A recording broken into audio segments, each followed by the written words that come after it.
Review of tonight, I've said it before, I'll say it again, I do really appreciate AEW for doing this and giving us a full breakdown of what we can expect, because it just gives us a little bit more of an idea of what the show's going to look like, gives us a bit more to talk about in this hour before, so we've got a good idea of what is going to be on the show. So before I jump into the chat, and hello to everyone that is in the chat, but before I jump into the chat, let's just quickly run through these matches, shall we? Obviously, coming out of Double or Nothing, I would imagine there's quite a lot of tired bodies. That show on Sunday was long. It was also quite intense. That's not the kind of show that you're going to see if you go to a house show. That is very much a pay-per-view quality presentation. So, as a result, we've got a fair few tag matches. For example, CM Punk is in a tag match tonight. So it's CM Punk and FTR. They are going to be... let me see if I can make this graphic a little bit bigger. So it's CM Punk and FTR taking on Max Caster and the Gun Club. So we've got, as we said, the new AEW World Champion teaming up with the Ring of Honor and AAA Tag Team Champions in this big trios match. We do have a singles match of Daniel Garcia against Jon Moxley, which I think is a little bit strange because it feels to me like Anarchy in the Arena should absolutely kind of be the end of Blackpool Combat Club against the Jericho Appreciation Society, and it just doesn't seem like it's going to be. For example, we've got Daniel Garcia taking on Jon Moxley one-on-one tonight. We've got Dr. Britt Baker and Jamie Hayter in action. I've really started to grow to appreciate Jamie Hayter now. Really quite looking forward to watching her compete. So we've got Dr. Britt Baker and Jamie Hayter. They're taking on Tony Storm and Ruby Soho. Johnny Elite has signed an open contract to fight anyone in AEW. Now, Lana might have ruined this because Lana says, I don't know why, but I'm going to be tuning into AEW tonight. And then, surprise, surprise, Johnny Elite has signed an open contract to face anyone in AEW. So certainly hinting that that could be Miro. If it does turn out to be Miro, then Lana or CJ, she has ruined that potentially because there's teases and then there's stating the obvious, isn't there? So I would say Miro is looking pretty good to answer that, but she might have just been swerving. I hope she was, to be honest, because it'd be really stupid if she's just gone and told us who's going to answer this open challenge. So we've got that anyway. We've got the AEW World Tag Team Champions, Jungle Boy and Luchasaurus, and Christian Cage. So I don't know why they haven't just called them Jurassic Express. But Jungle Boy, Luchasaurus, and Christian Cage, a.k.a. Jurassic Express, along with Darby Allin and Matt Hardy, taking on the Young Bucks, Red Dragon, and Hikuleo. Now, I don't know who Hikuleo is, right?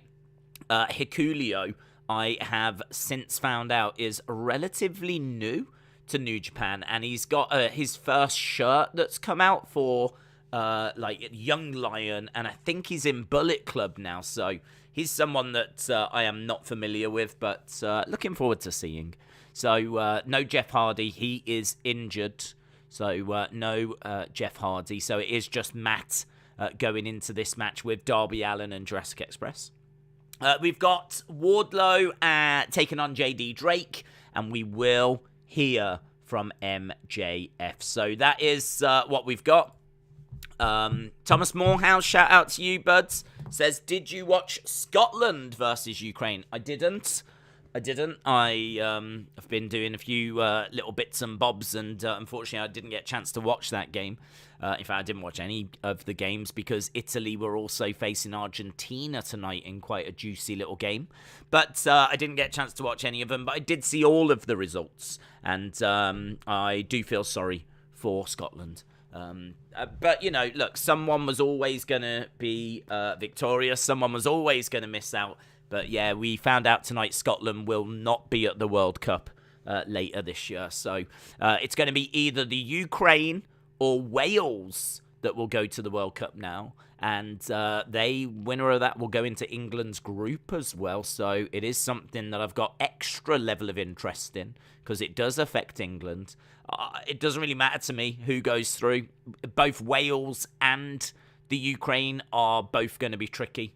I mean, you wouldn't want to be facing the Ukraine in anything at the moment because, they just won the Eurovision Song Contest. They've just beaten Scotland tonight. Like, they are just in fight mode and they're just really, digging an extra level of depth that, a lot of teams don't have. Like that team unity, let's do it for, our countrymen and everything. I thought it was going to be tricky for Scotland tonight, and so it proved. So I didn't watch it, but I did see the result. Did you see the media scrum? It's crazy how no one calls Tony Khan out on being on some type of uppers. What are your thoughts? I didn't watch it. Mate, that pay-per-view was so long. There was no way I was watching a media scrum afterwards. I mean, if you watched that pay-per-view and then thought to yourself, do you know what I fancy now? I fancy some more AEW. Then fair play. Because I fancied closing my eyes and going to sleep for ages. That's what I fancied. So I didn't see it. But I've seen a few clips from it. He's just very awkward and kind of pretty wired naturally, I think. I mean, honestly, he might not be on anything at all. That might just be Tony Khan. He's pretty eccentric, let's put it that way. But I think we've known that for some time now. But yeah, some interesting stuff that came out. He wouldn't talk about MJF, so he wouldn't have a conversation on MJF. He also, he was. The clips I saw, he was very eccentric. Maybe he was a bit. Maybe he gets more eccentric the more tired he gets. I don't know, but I did see some clips doing the rounds on Twitter. But no talking about MJF. But MJF is on the show tonight. It is worth just touching on that. I'm going to say it now. I think this is going to be pre-recorded. I don't think he's actually going to be there. The reason why I don't think he's going to be there is because he got stretchered out on Sunday. And I'm pretty sure they're going to want to sell like the fact he took 10 power bombs. If he comes out tonight, then that doesn't really make a great deal of sense unless he's going to be in like a full body cast or something, but I just don't see it. I could see him being, in backstage, not backstage, but like, I can see it being a pre-record of him being in a medical facility, being treated, being in an ambulance or whatever, but I can see it being a very quick little message to Wardlow, this isn't over type thing. I think whatever you're going to hear from MJF tonight, I believe, is going to be storyline. So they're not going to put on anything onto TV that's going to be to do with his real-life contract. It's going to be about the storyline with Wardlow. So what I'm expecting is it to be, him maybe in a hospital bed saying, when I get out of here, I will end you, Wardlow, or something like this. This is not over. And him warning Wardlow that he'll be coming back for him. Now, obviously, in real life, we don't know if he will because there's obviously a lot of drama around his contract and everything. And so we don't know what's happening there. We don't know what the future holds. He might not come back. I think he probably will, though, because he's under contract till 2024. So I don't know how he's going to get out of, just not competing. So even if he doesn't get the new deal that he wants, then I think that he'll still have to honor the one that he's got. So I feel like he will come back. When he comes back, I could see him going after Wardlow again. I don't think this is finished. I don't know if this will ever be finished, to be honest. I mean, this is really, a rivalry that you could keep going back to at various points throughout both of their careers. A little bit like Randy Orton, John Cena, how, they didn't just have one feud, they had several over several years. You could always do that with MJF and Wardlow. So I think it's going to be something along those lines. So, but I could be wrong, of course. I could be wrong, but why would you have him stretch it out on the Sunday and then just have him come out fine tonight? You just wouldn't. Why would you have him talking about his contract situation on TV? I mean, you just wouldn't. This is all stuff that needs to be sorted behind the scenes, and I think it's going to be about, him and Wardlow, basically. So it'll still be interesting. I mean, I've seen loads of people going, oh my God, what's he going to say type thing, but I'd just rein that in, I think. I'd rein that in. Normally, with these kinds of things, you can, go to an extreme, and normally it's, nowhere near what you're thinking it's going to be. It's a bit like when there was that Joker in the women's tournament, and it turned out to be Maki Ito. Everyone's like, oh my God, is it Paige? It's going to be Paige. And all this kind of stuff. Is it AJ Lee? And then it was Maki Ito. So that kind of, lower them expectations. Always Big O, shout out to you. Hope you are well. Says Hiklu. Is that how you pronounce? I don't even know how you pronounce it. Hiklu is Gorilla of Destiny's little brother. He's about 6'8". He's been around for a few years, says Always Big O. Very interesting. I don't know him. But then I've never been an avid New Japan viewer. I have watched Wrestle Kingdoms, and I have watched G1s and things like that, but it's always the same names that I kind of, always resonate with me. Your Naitos, your Los Ingobernables, your Okadas, Tanahashi, Takahashi, Evil, blah, blah, blah, blah, blah. So yeah, this was a name I saw, and I was like, oh, I don't know this person. And then I just quickly clicked on his Twitter bio, and he says, my first shirt is available now, and it said Young Lion and all that kind of stuff. So if he's been around for a while, that's interesting, but I'm guessing he's maybe only now starting to get into some juicy stories. Just going off what I saw on his Twitter page. But either way, we'll see what he's like tonight. But Always Big O, appreciate the information. David Paul says Jeff Hardy is injured, and he picked Darby and Adam. Oh, hang on, and picked Darby. Adam Cole is injured and picked his replacement. Are you streaming the game on Sunday? Wow, there's a lot to unpack there. Am I streaming the game on Sunday? First of all, what is the game on Sunday? Is it England? Are we talking England? I don't know what game we're talking. If we're talking England, then I don't know, actually. I was under the impression that was Saturday, actually. Let me have a quick look, see when England's next game is. Because I'm presuming that we're talking about England. England football. Let's have a look. Saturday. England plays Saturday at 5 o'clock, and we can't do that because it collides with UFC. So Saturday is UFC, and then we go straight into the boxing. So unfortunately, we can't do the England game. So did you say Sunday? So that's now making me think, oh, what's the Sunday game? Is the Sunday game Wales-Ukraine? Because I actually don't know when that one is. Let me know. Daniel says, I know you're a fan of unique venues. Tonight is definitely that. If you look up the Kia forum, it's got a throwback feel to it, says Daniel. I know that I was kindly sent the stage for tonight. So the stage for tonight has got it's lower. There's going to be a crowd behind the entrance stage.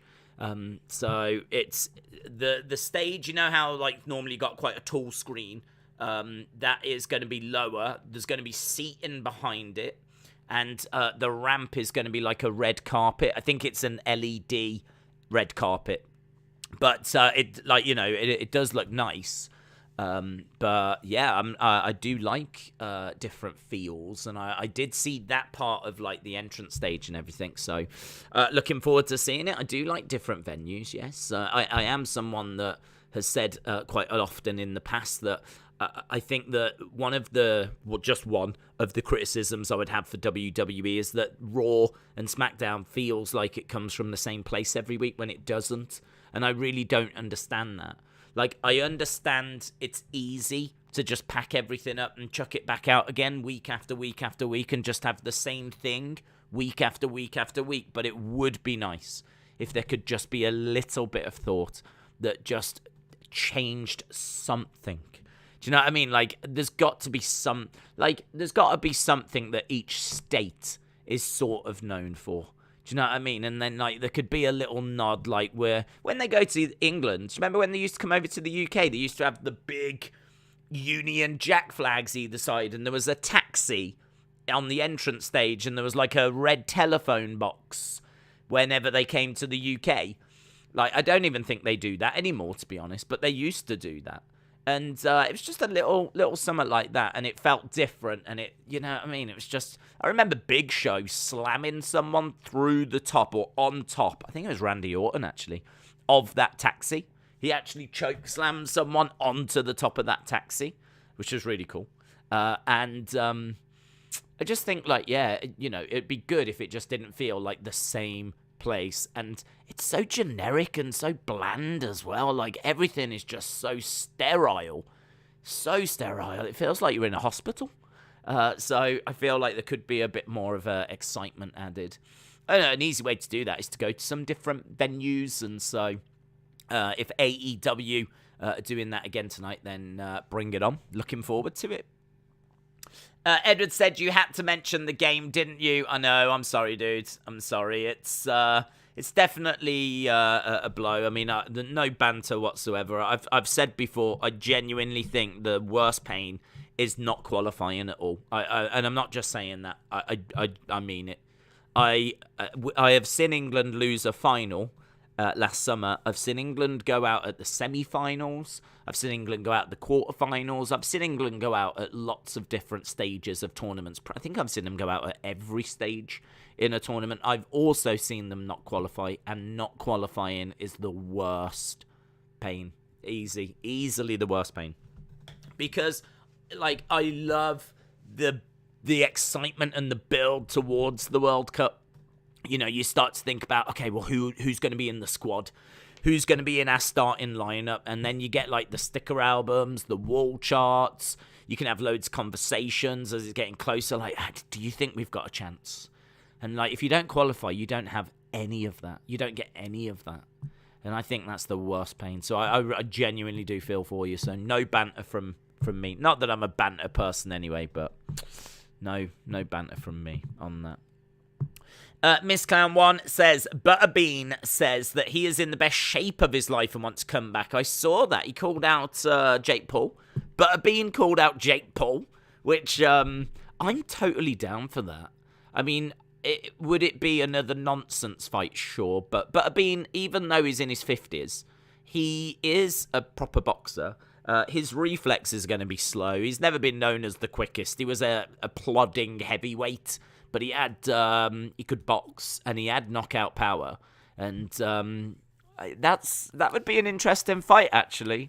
I don't know that it's a fight that would get Jake the credit that he's looking for, but he could at least finally say that he's faced an actual boxer, even if it is one that's closer to 60. Pretty close to, I think he's about 58, I'm not sure. He's around that, but I know he's in his 50s. And I think it's late 50s. And I think it's 58. But he, yeah, I don't know. We'll have to see. He's looking for that big payday, isn't he? I can't say I blame him. And he's a name as well. When you say Butterbean, a lot of us of a certain generation go, oh, yeah, he's cool. Butterbean, man. Butterbean. That was a great name. I don't even know how... Do you know what? I never really watched his fights. But because of his size and his look and his name and the Stars and Stripes shorts, he was just so popular. He was so popular. Everyone knew who he was. And obviously he did stuff in WWE as well. So, yeah, interesting. I did see that earlier, yeah. Miss Carmon, shout out to you. Hazard Talks Footy said, I don't understand with some wrestling fans, well, let's help you out. As with CM Punk winning the world title, everyone has said, oh yeah, Punk deserves it. But when Edge won the Rumble, people didn't like it. Thoughts? I I would say that not everyone has enjoyed CM Punk winning it. I would say that I definitely saw on Twitter people saying that they'd done Hangman dirty. So I would have to disagree that everyone was unanimously behind the CM Punk becoming champion thing. I have 100% seen plenty of people saying that they did Hangman dirty. So I don't think it is unanimous behind CM Punk. And if you're getting that vibe, then well, the only thing I would say as well is that I think the Hangman title reign was a bit underwhelming. And so CM Punk, I think, he's a massive star. He had a lot of support, and they pulled the trigger. And, you know, it's the first time in 8 years or so that he's been world champion. You know, it's a big deal, and he's a very popular superstar. And a superstar that we didn't know was going to be able to come back. When Edge came back and won the Rumble, I don't know, it didn't quite feel the same because he's not beating someone that's underwhelming. You know, no disrespect to Hangman Page, but I think he does go down as the most underwhelming champion so far. So, you know, there wasn't many people that were crazy for him to continue as champion. But there were some, as I said, because I've seen people on Twitter saying that they did him dirty.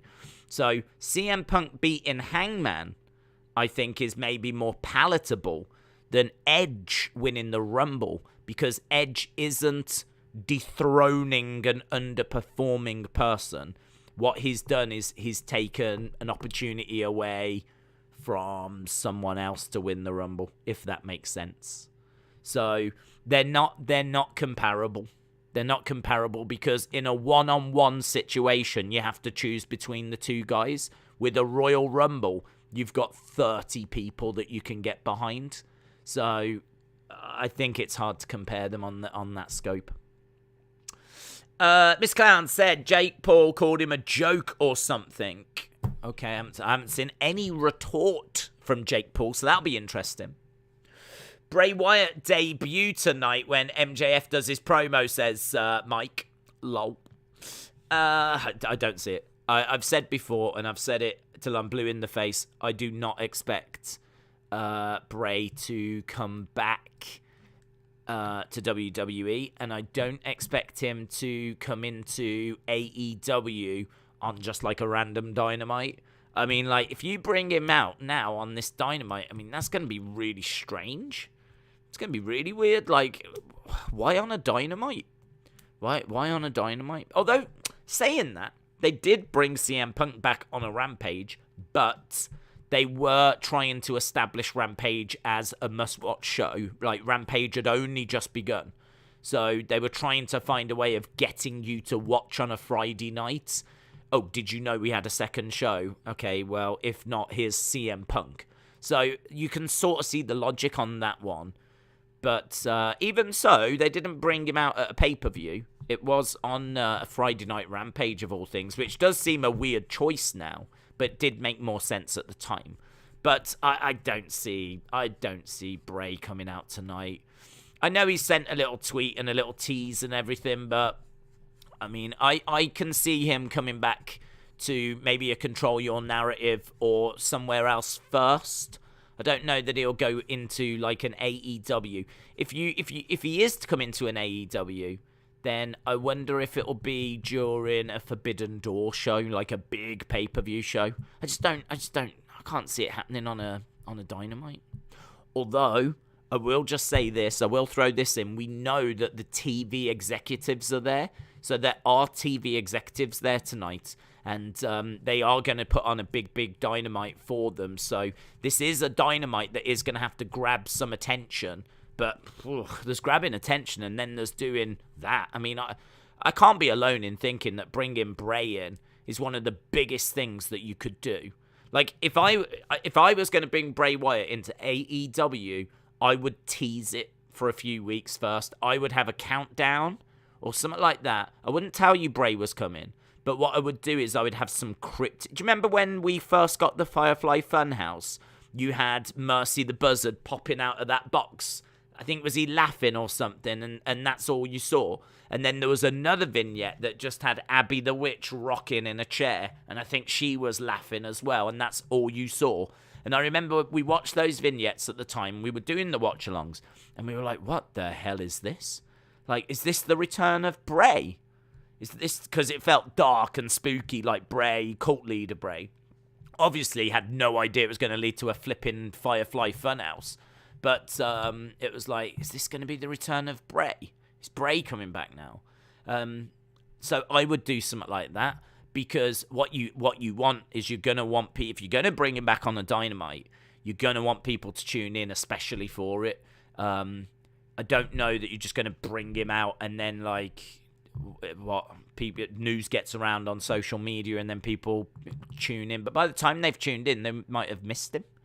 Do you know what I mean? Like, I kind of feel like the better way of doing it is to do some vignettes, count down the weeks, and then this would, be the final week, and you go, right, if it is going to be Bray, we're going to find out tonight who is behind those vignettes, and then people that think it's Bray have got an opportunity to tune in, and hopefully the news won't have leaked, because that would obviously be the killer. You'd have to hope that it doesn't get to Dave Meltzer, it doesn't get to Sean Ross Sapp, because you would want people to still be guessing, like, I don't know. If it did get out, I suppose it's not the end of the world, because it got out about CM Punk. Like, everyone was expecting CM Punk. Punk wasn't like 100% confirmed, but he was around about 90-odd% confirmed. Like, everyone in the crowd are chanting his name. Tony Khan walks out before the show saying, I promise I'm not going to be letting you down, and all this kind of stuff. And that was before Punk even walked out. So we sort of knew about Punk before Punk actually happened. With this, there's just no rumours of Bray. No one is reporting that Bray is going to AEW. No one's reporting that he's going back to WWE. The only things that have happened are those tweets from Bray. They're the only things that have happened. So there's nothing else. There's nothing else to suggest. So I tell you, if he does come out tonight, you've called it. I don't expect it, and I would think it to be a very strange way of bringing him back. Very strange, because I think, why not just tease it for longer? If you know that you've got him, why not just, tease it? Why not get people talking for a few weeks? Why not create buzz rather than just boom, here he is? So, but there's different ways of doing it, I suppose. We'll see. But I don't expect him tonight. I do expect him to return to wrestling relatively soon. I think that he was giving you a heads up to say he's on his way, but that doesn't necessarily mean it's within the next couple of weeks. I don't think it'll be Hell in a Cell or anything. I do wonder about Forbidden Door, but it's not really the show for him, is it? Forbidden Door is like a wrestling show, I think, because, New Japan is known for its wrestling. And AEW obviously was formed out of New Japan. Young Bucks used to compete in New Japan. Kenny used to compete in New Japan. Hangman was in New Japan. Cody had been in New Japan. Jericho had done work with New Japan. Like, loads of stars came out of New Japan. So I kind of feel like it's a real wrestling-focused show. You might have like the some Bullet Club reunions or moments and things like that. I don't know if this is the show that you would bring the Bray Wyatt onto. I don't know. It's not what I would be looking at. But then it begs the question, when would you do it? But that's why I'm not sure that he's coming to AEW. I'm not sure he's coming to AEW at the moment. I'm feeling Control Your Narrative. I'm feeling that WES. I'm feeling one of those first.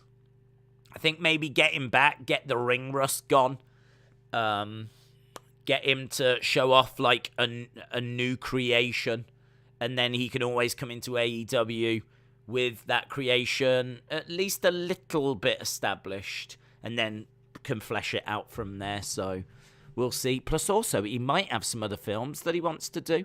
That's another thing to think about. If he signs a contract now, it's going to be a little bit tricky if there are other movie projects that come up that he wants to do, because I would imagine that there's a few opportunities out there for him. He knows a lot of great people, a lot of influential people like Tom Savini and everyone. So I think it wouldn't surprise me if he signed with a company that allowed him to do shows when he wanted to do them or when he was available to do them. And obviously an AEW contract isn't quite that way. It's a lot more full-time. So, but I'm sure Tony would work something out with him. But we'll see. Control Your Narrative doesn't have a TV deal. It's too big of a star to not be on TV. No, I disagree. I think that he's not, if he goes to Control Your Narrative, he's doing it for a couple of reasons. He'd be doing it so that he could get rid of some ring rust. But not only that, he's got a great relationship with the people that run Control Your Narrative. So he would be doing it as like a friendship to them sort of thing. Like, if I'm going to come back to wrestling, I want to help you guys. I want you guys to benefit from me, this being the first show I return to. So he can help Control Your Narrative and really help establish this promotion that could do with help, to be honest. He could help raise their profile to the point where it becomes, I don't know, easier for them to get a TV deal. They did actually say they had a network deal, but I don't know what came of that. But that is not a barrier, because Control Your Narrative would not be a permanent home for him. I am not saying that he was going to be signing a contract with Control Your Narrative for the long term. If he goes to Control Your Narrative, the agreement would be that he will do the occasional show. He will be an attraction, just like Andre the Giant was when he would go round the various territories. Bray would go in and do a one-off show here, maybe another show a few months later, something along those lines. I think if he's going to have a long-term deal, if he's going to come back full-time, then I could see him landing in AEW. But I'm not totally convinced at this stage that he's even looking to come back full-time. I mean, again, I go back to the fact he's just done a horror movie, and I have to think that there's other opportunities out there for him to explore. He's got a family as well. It's hard if you've had some time off and you've been with your family as well to then get back on the road and get back out there and get back doing stuff. Like, that's difficult. If you're a wrestler and you get into wrestling when you're in your young 20s, and whilst you're a wrestler, you meet a partner, get married, have kids, and like Randy, and Roman, and a billion other wrestlers started when they were young and have had a personal life whilst wrestling. Other than injuries and whatever, they don't take time off, considerable time off, to be with their families and whatever, and then have to come back wrestling. I think with him, he's had this time off. He will have spent time with his family. He will have surely enjoyed that time with his family. And I think it's going to be tricky for him now to sign a full-time contract and go out on the road. And I know that the AEW schedule is not as grueling as the WWE schedule, but I do just wonder, man, is he going to want to come back to that? I mean, CM Punk, the first thing he did when he won that AEW championship was thank AJ Lee, because he said, I only managed to get home a couple of nights a week, and she has been so supportive, and this is as much for her as it is for me. So he actually went out of his way, I think it was at that scrum actually, to thank AJ Lee for the support. And I don't know, man, does Bray want to go into that right now? I can see him doing Control Your Narrative.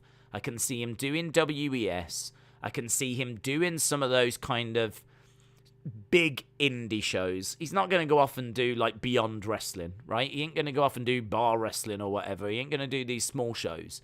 But these big shows, because that WES, the main event of it in Nottingham is Alistair Overeem against Braun Strowman. We're talking a card that can absolutely hold a Bray Wyatt in a main event. You could put Bray Wyatt in the main event of that and it would not look out of place. But they're one-offs, they're exceptions, they're just, the occasional show to get him back into a groove. I mean, he's got to try out a few things as well. I mean, his next creation, whatever he's going to be going forwards, he's going to need to try some stuff, and it might not all work. And that's going to be hard for him to do that in AEW, because he can't be the Fiend. And he can't be the Firefly Funhouse. And he's going to have to find a way of, what's his new in-ring persona like? What's his interview style like? He's got to find, this new identity, if you will, because I think everyone is expecting him to create something new. He can't come back with The Fiend because WWE own that. If he does anything similar to The Fiend, it's not going to be comparable, is it? I mean, if he comes back with, I don't know, the Troublemaker or something and wears a mask that's similar, people are going to be like, oh, well, this isn't The Fiend, is it? But it's going to be close enough as The Fiend where you could compare it, and it's not going to work. So he is smart enough to know he needs something completely new. He's smart enough to know that he's not going to get away with doing a knockoff of the Funhouse. He's going to have to come up with something completely new.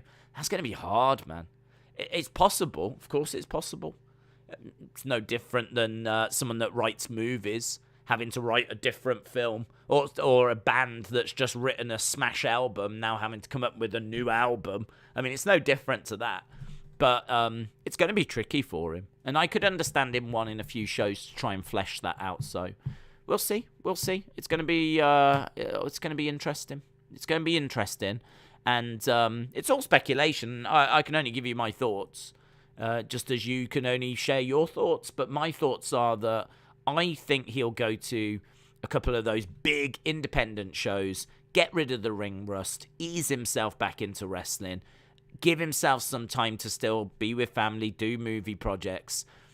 It is a return to wrestling like what he's promised. And then I think when the time's right, he'll sign a deal, potentially with AEW. I would imagine AEW. Although, who knows by that point? I mean, if he comes back to wrestling with a new character that trends and people are loving it, and his films come out and they're smash hits, and he is, he's made himself a bigger star, he's made himself appealing, then WWE might come calling again. But until something changes like that, I don't see that WWE are going to come calling at the moment. Someone said to me, I think it was on Twitter, they were like, how can you say that? Because WWE went back to Cody. But that's my point. When Cody left, he left as Stardust. He left down here, Vince just didn't see it. Couldn't see him being a main event star, and so gave him the Stardust character, which was lost in the mid-card. Cody then went away and made himself a bigger star. He went away and went to New Japan, traveled around the world, built his fan base, sold tons of merch, created AEW, got himself onto TV, consistently was on TV and, knocking it out of the park with big entrances, and made himself like a bigger star than when he left WWE. He changed, how people viewed him, and fleshed out, his own personality. He left as Stardust, came back as the American Nightmare. And so he absolutely elevated himself whilst he was away. That's what Bray needs to do in order to get back to WWE, in my opinion. I think he could go back, but he needs to look appealing to Vince again. And right now, nothing's changed. Right now, he's still the same guy that left because nothing's changed. He hasn't wrestled. He hasn't done any projects. He's done a film, but it hasn't come out yet. We don't know how well that'll be received. We don't know how good of a job he's even done. We don't know how big of a part he had. We don't know anything about it. So, just because he's done this movie doesn't mean that, Vince is going to be impressed with that, because it really depends how it performs, how he's perceived, what his performances are like. So it's going to be really interesting to see how that movie does. But if it's a big success, that could start working towards changing his appeal factor to Vince, and Vince might find him a bit more appealing. And then he could, look, that door is never closed. I agree with that. That door is never closed. I mean, Bruno Sammartino left WWE, and not only that, went on to late-night TV talk shows, blasting Vince, because WWE had changed, and it was all about, big guys and steroids, and he didn't like some of the horrible, stuff he was seeing, the way that, women were being used and all this kind of stuff. There was loads about WWE that Bruno hated, and he went on TV and told the world about it. And there's one episode where they had Bruno and Vince on at the same time, debating this live. I mean, that's the kind of thing that Vince is going to hold against you. But Bruno came back. Bruno eventually came back, went into the Hall of Fame. Ultimate Warrior, look at all the stuff he did. He eventually came back. Bray Wyatt, to my knowledge, has done nothing that bad. I mean, I don't think he's even really spoke out about WWE or said anything that bad about WWE. I just think it was creative differences. Maybe he was a little bit tricky to work with behind the scenes, is the rumor, because he was so passionate about his creation and he wanted, to see it being utilized the right way, which you can understand. And so I think he had a falling out with Vince. I think he needs to go away, learn a new hold, make himself a bit more appealing type thing, and then, there might be a way back, but I just don't see it at the moment. So we'll see, though. It's probably, I know we're spending a long time talking about it, but it is the big talking point at the moment. I mean, that was the talk of the wrestling world yesterday, those tweets. So it is the big one. The only other stuff I've got written down, Forbidden Door build, that might be tonight. We might see some stuff with Forbidden Door. Miro, we spoke about that. He could be the mystery person. And Punk in action, we spoke about that as well. So, Chris said it's Hikuleo. His Tamatonga's brother, Haku's son. He's been on Dynamite before against Lance Archer, so you might have seen him, but just can't remember. I can't remember. I don't remember ever seeing him before. Hikuleo. We'll see. Days, I do think that with Edge, I don't know about you, but I really hope Vince pulls the trigger on Edge versus Cena at SummerSlam, as Edge, Cena are such huge draws. Thoughts? I don't mind that match. The only thing I would say is I think at this stage in Cena's career, he probably needs to put over someone young. Like, really, we need Cena against Theory. Because we need Theory to have a killer match, and Cena would surely give him that. But also, I mean, I don't know if Theory would get the win, but he would push Cena to his limit. And I think Theory pushing Cena to his limit, or even potentially beating Cena, would be massive for Theory. Same with Gunther as well. Gunther is this monster. He needs a massive babyface to go up against. John Cena's one of the biggest of all time. And again, you could see that being a way forward. So I think putting these two old-timers against each other, these two legends, it's fine. But it's not the direction that I would go, because really the time for that match has been and gone. Edge and Cena, we've been there. It's in the past. I think that where we need to go now is by using these legends to help the young talent. And really, that's what Edge is doing, if you think about it. He's in a group Judgment Day with Damian Priest on that side of him and Rhea Ripley on that side of him, and potentially someone else joining. And so his star power is being used to elevate that younger talent. And that is something that AEW do a good job of. I mean, Sting was with Darby. Arn Anderson was obviously around Cody. Taz has got Team Taz. Jake the Snake. I was going to sneeze then. It's gone. Jake the Snake was with Lance Archer. Tully was with FTR. So they do a decent job of putting the legends with, the, young talent, if you will. I know, you might look at FTR and say, oh, they're not young talent, but they still needed to find their feet when they came into AEW. I know they'd been the Revival, but, they needed to reinvent themselves and establish themselves, and putting them with Tully, I think, made a lot of sense. So, yeah, I think that for me personally, I'd look to use Cena in that way. I know John Morrison is booked for Dynamite, but is it not getting ridiculous how there's so many former WWE guys on the roster getting little focus, but Tony continues to look at outside talent, says Big Time Baxter. I'm a bit torn on that, to be honest, bud, because my thoughts on that are, it's really difficult because WWE scoop up. They're like a vacuum. They scoop everything up. They just hoover everything up. They hoover up good, bad, indifferent. And they just take everything. And, if you're good enough to get to the main roster of WWE, you've got something about you. Because you could have been spat out before you even made it to NXT. We've seen plenty of people cut before they get to NXT. You could have been spat out at the NXT stage. You could have been spat out by the time you were like in between NXT and the main roster. Vince might have looked at you and just not fancied you. A bit like Bronson Reed. I mean, Bronson Reed did really well in NXT. Thought he did a good job. Got called up and then just never got used and was released. So there's so many different stages that you can lose your job in WWE that I think if you get to the main roster and you have a little bit of time up there and a bit of run up there, you have shown that you are valued. You've got a value. You can cut a promo. You can have a wrestling match. You know where the hard cams are. I mean, you've gone through the system. You've been trained. You've reached a certain required level. And so I just think, like, I mean, you are amongst the best free agents that are out there. So, you know, I mean, them bringing in someone like, I mean, John Morrison again. Think of his experience. He's been in Lucha Underground.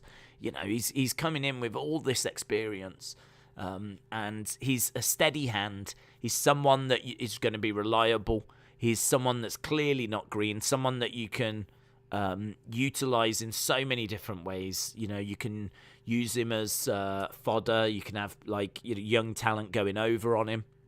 You can put him in a tag team. You could use him in like trios. You could use him in a faction. You could use him as a solo star. You could use him to carry a mid-card belt if needed because he's good enough to do that. You know, if it's one of them. If you're in the trenches, like putting out a show every week, you want to turn around and see the experience that you've got because, you know, there's times where, you know, people are going to be ill. I mean, look at Adam Cole and Jeff Hardy. They're injured. So they're out the picture. So, you know, all of a sudden you want to turn around and find that experience. You want to find that quality and people that you can lean on when times are hard. There is definitely room for developing talent and bringing talent through, but you can't have a whole roster of just that.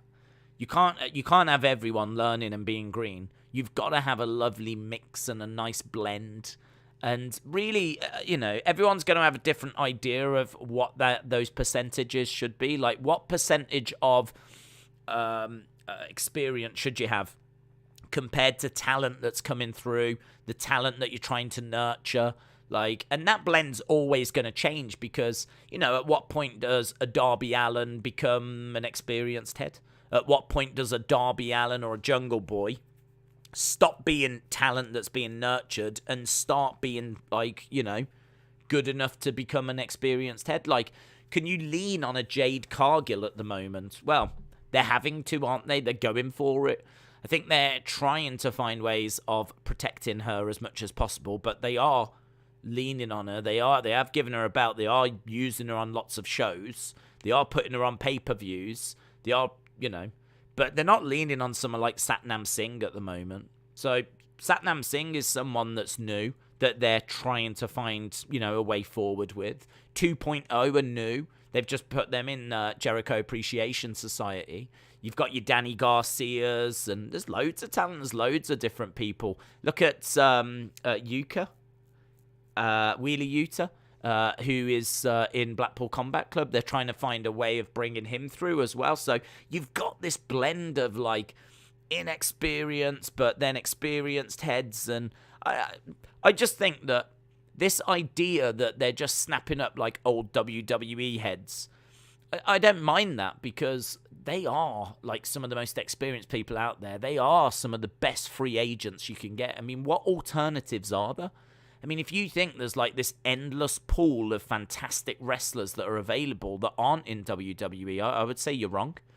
I mean, on the indies, you can definitely find some interesting people, but those interesting people get trialed at like AEW Dark. They give them a run out in AEW Dark. You'll see quite a lot, actually. We're big fans on the podcast of Little Mean Kathleen.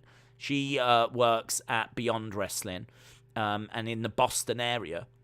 And she is someone that I think's fun, and I enjoy watching her indie stuff. She got a tryout on AEW Dark. I think it went all right, But, you know, it's like they are looking at that indie talent that's out there, and they're trialing it on Dark.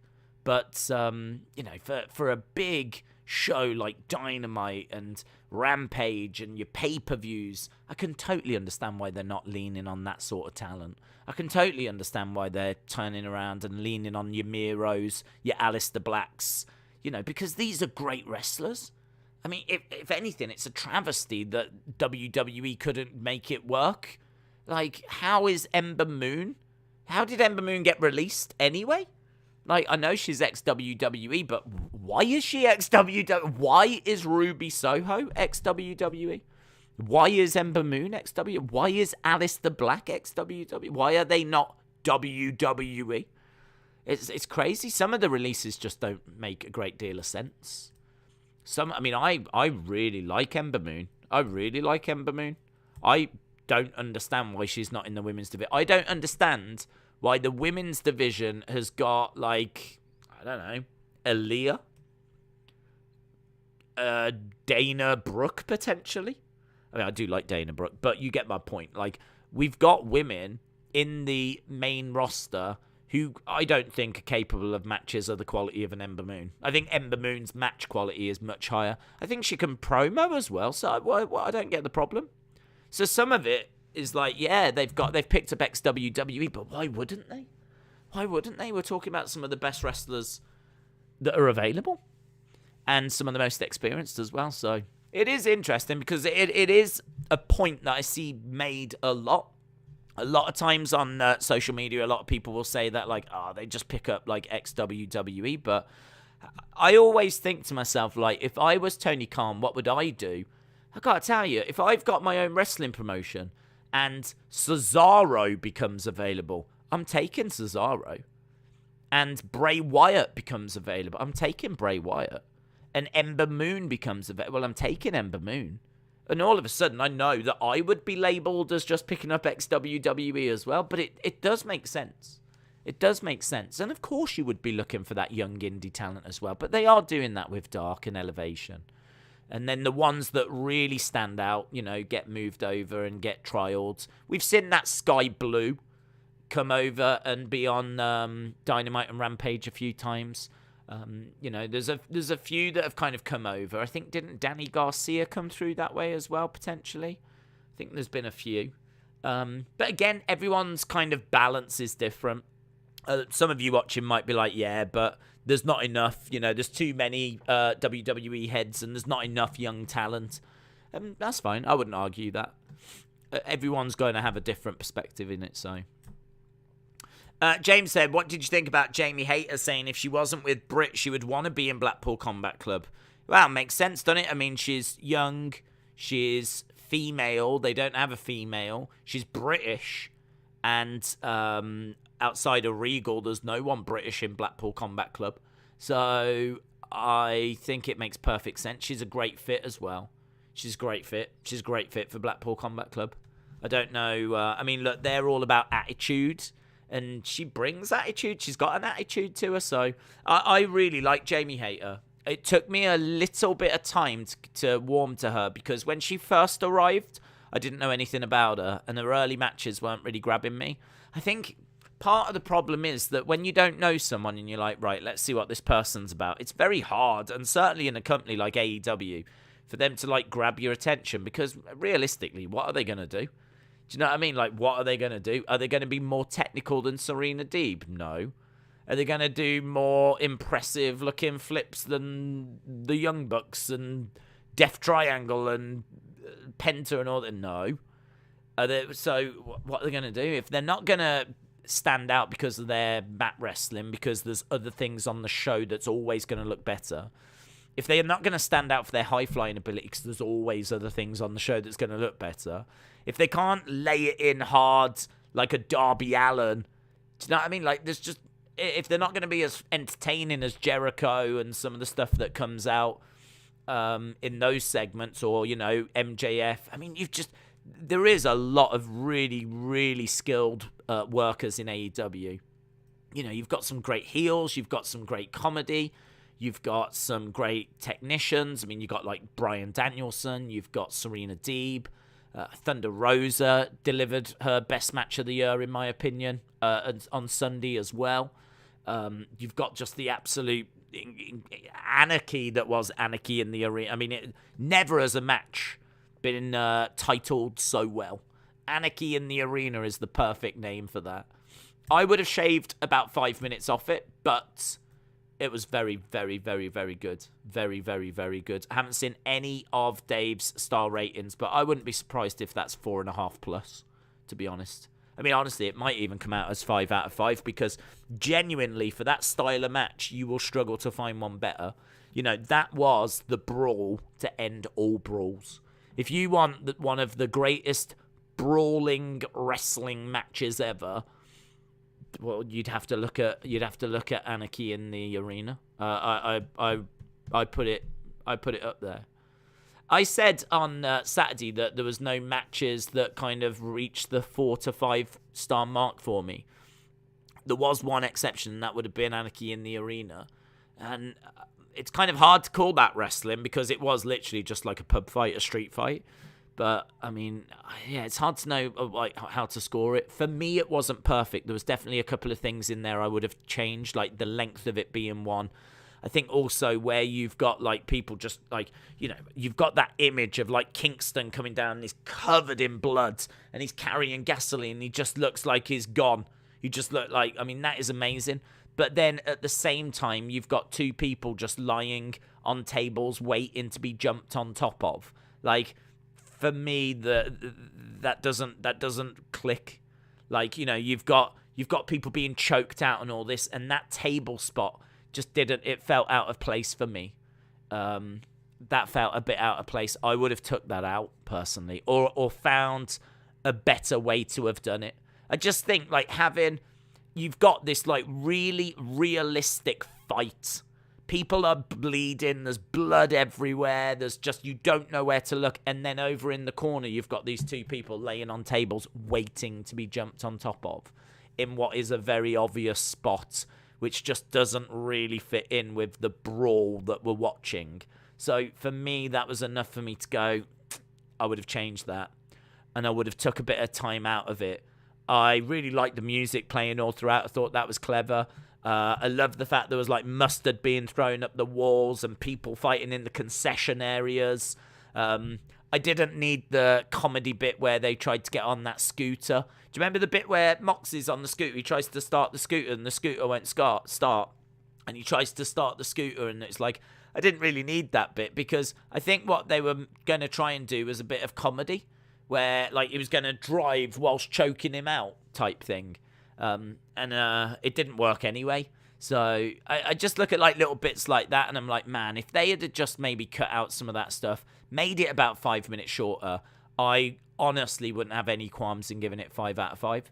I wouldn't have any qualms in giving it 5 out of 5, because I think a lot of it, the majority of it, was just so entertaining, and it was just action absolutely everywhere. And again, the only problem is that you sat here now, and it doesn't feel like that's the end of the feud, and it should be. How do you follow that? How do you follow what we saw? I mean, it was incredible, but like now tonight we've got Moxley against Garcia, so it's like, are they going to continue this feud? I mean, you can't do anything bigger or better than that. I mean, what are you going to do? Even Blood and Guts is not better.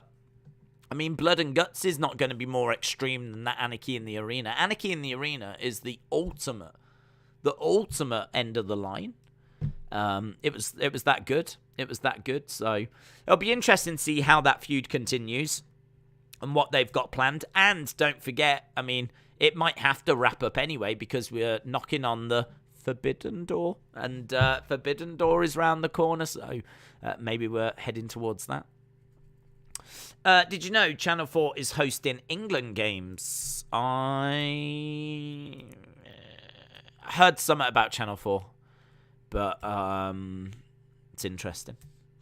Daniel said, tonight's Dynamite is sold out. Nearly 14,500 tickets. That is like a pay-per-view size crowd.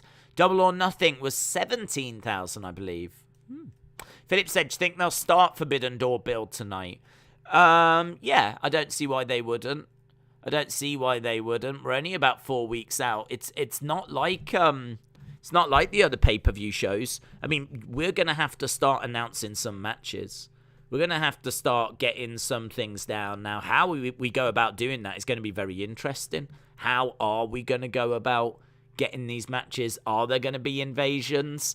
Is it gonna be that Tony Khan is going to announce who he wants to represent AEW in the main event, and New Japan announce who they want to represent them in the main event? Or I really don't know how we do this, because it's a cross-promotion thing, and honestly, I just haven't watched many cross-promotion shows before, because there hasn't been, like, loads, and WWE never do them.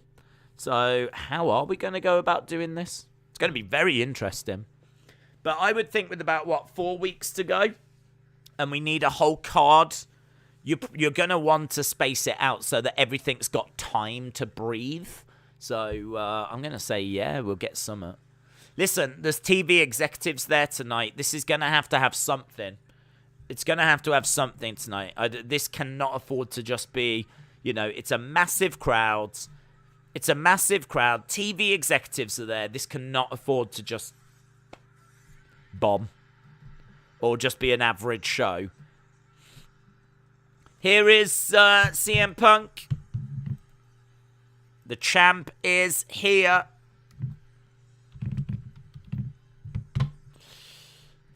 Right, Punk coming out, best in the world. We know that he's going to be involved in this match. He's got that championship around his waist. He's in this trios match.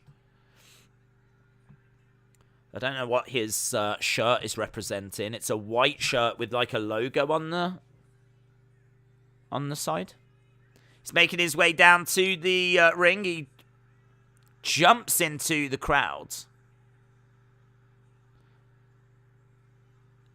I wish he had done that. Dude, look at that dude, man. That dude's got a thing, a sign that said it's my birthday. God, he just launched himself at those people. Oh, he dropped the belt on the floor. CM Punk has got that championship. I love that belt. I think it's a brilliant, brilliant belt. He goes down to one knee, throws that championship over his shoulder. The entranceway has got, they keep changing it. It looks really good, actually, that ramp. It's got his logos. Here's FTR. Good team, this, actually. Punk and FTR being together as a team is that's a really cool trio. That's a really cool trio. A lot of the Nations League game are on the Premier Sports channel. Oh, I don't have that. Oh, I don't think I have that. Minty, hello. Hope you are well. Philip said, if they do bring in trios belts, how do you think they should go about it? A tournament? Tournament would make sense. Yeah, that would make sense. I would like to see trios belts, actually. I don't know what that means for tag wrestling, though. That's the only problem. Do trios titles mean the end of tag wrestling? Because you would think this would be a trio or something. And you'd think a lot of tag teams would go into trios.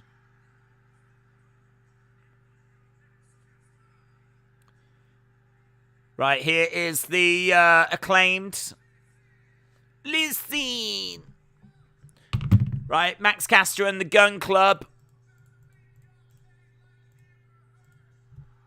Amber Heard reference.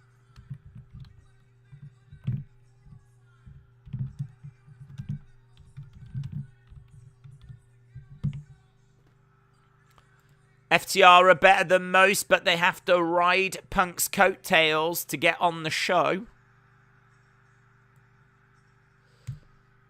There we go. We need a heel turn from CM Punk as soon as possible, says Debbie. The Acclaim loses again. I hate it because I love these guys, says Dragon Den. Dragon Den, hello. Lauren said, it's my birthday. Are you excited for AEW? Is it your birthday, Lauren?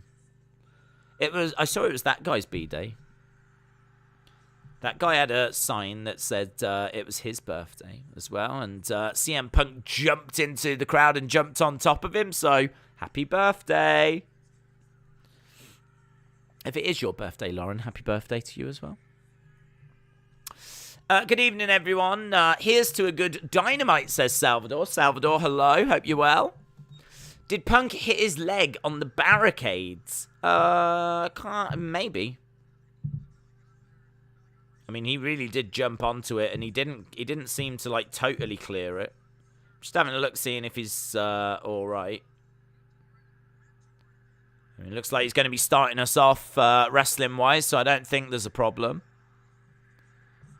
CM Punk chants from the AEW fans. Punk steps out the ring, goes to the outside. It's going to be Dax that's going to start us off.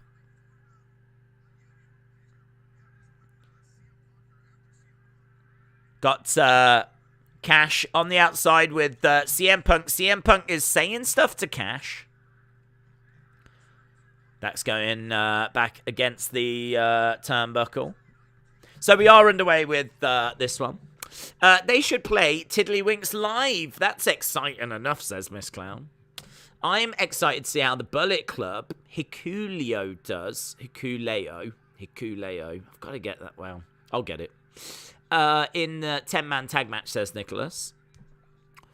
Putting the world title on Punk was the right choice, says Jason. Let Him In said, I turned 19 yesterday. Happy birthday. Oh, it's everyone's birthday at the moment. Everyone's having a birthday.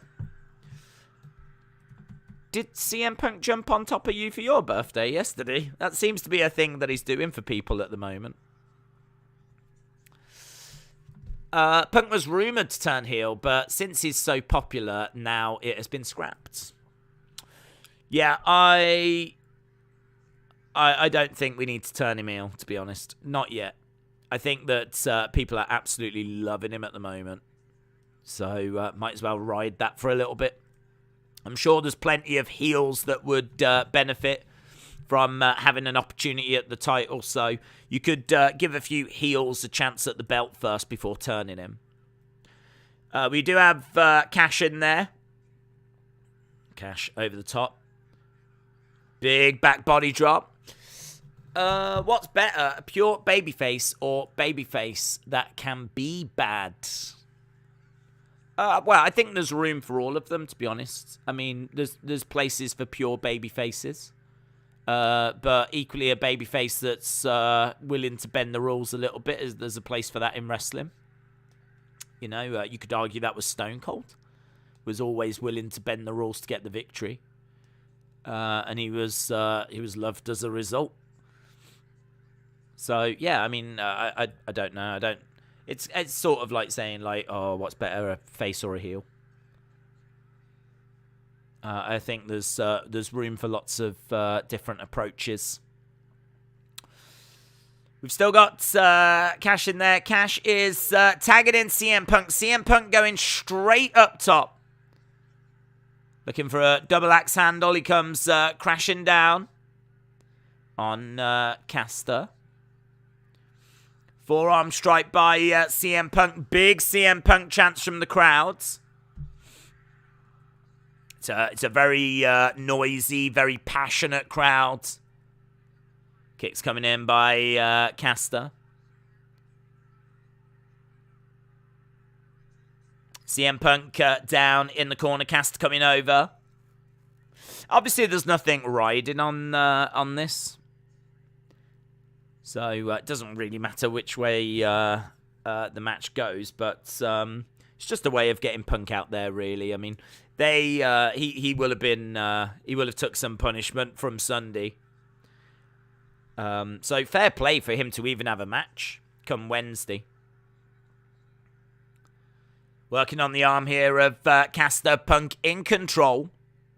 Tag, in comes Cash, in comes Dax. Triple teamwork. Caster's up. Gets planted down by Cash. Dax going for the pin. 2. Kick out. Kick out. MJF was carted off. Why would he be okay to talk just 3 days later? AEW need to sell stuff and build anticipation sometimes. Well, you are absolutely right. I don't know that we're going to be actually seeing him out there. He was carted off, and my guess is, and again, I could be wrong, but I'm not expecting him to actually be in the arena. I'm thinking that it's going to be a pre-record.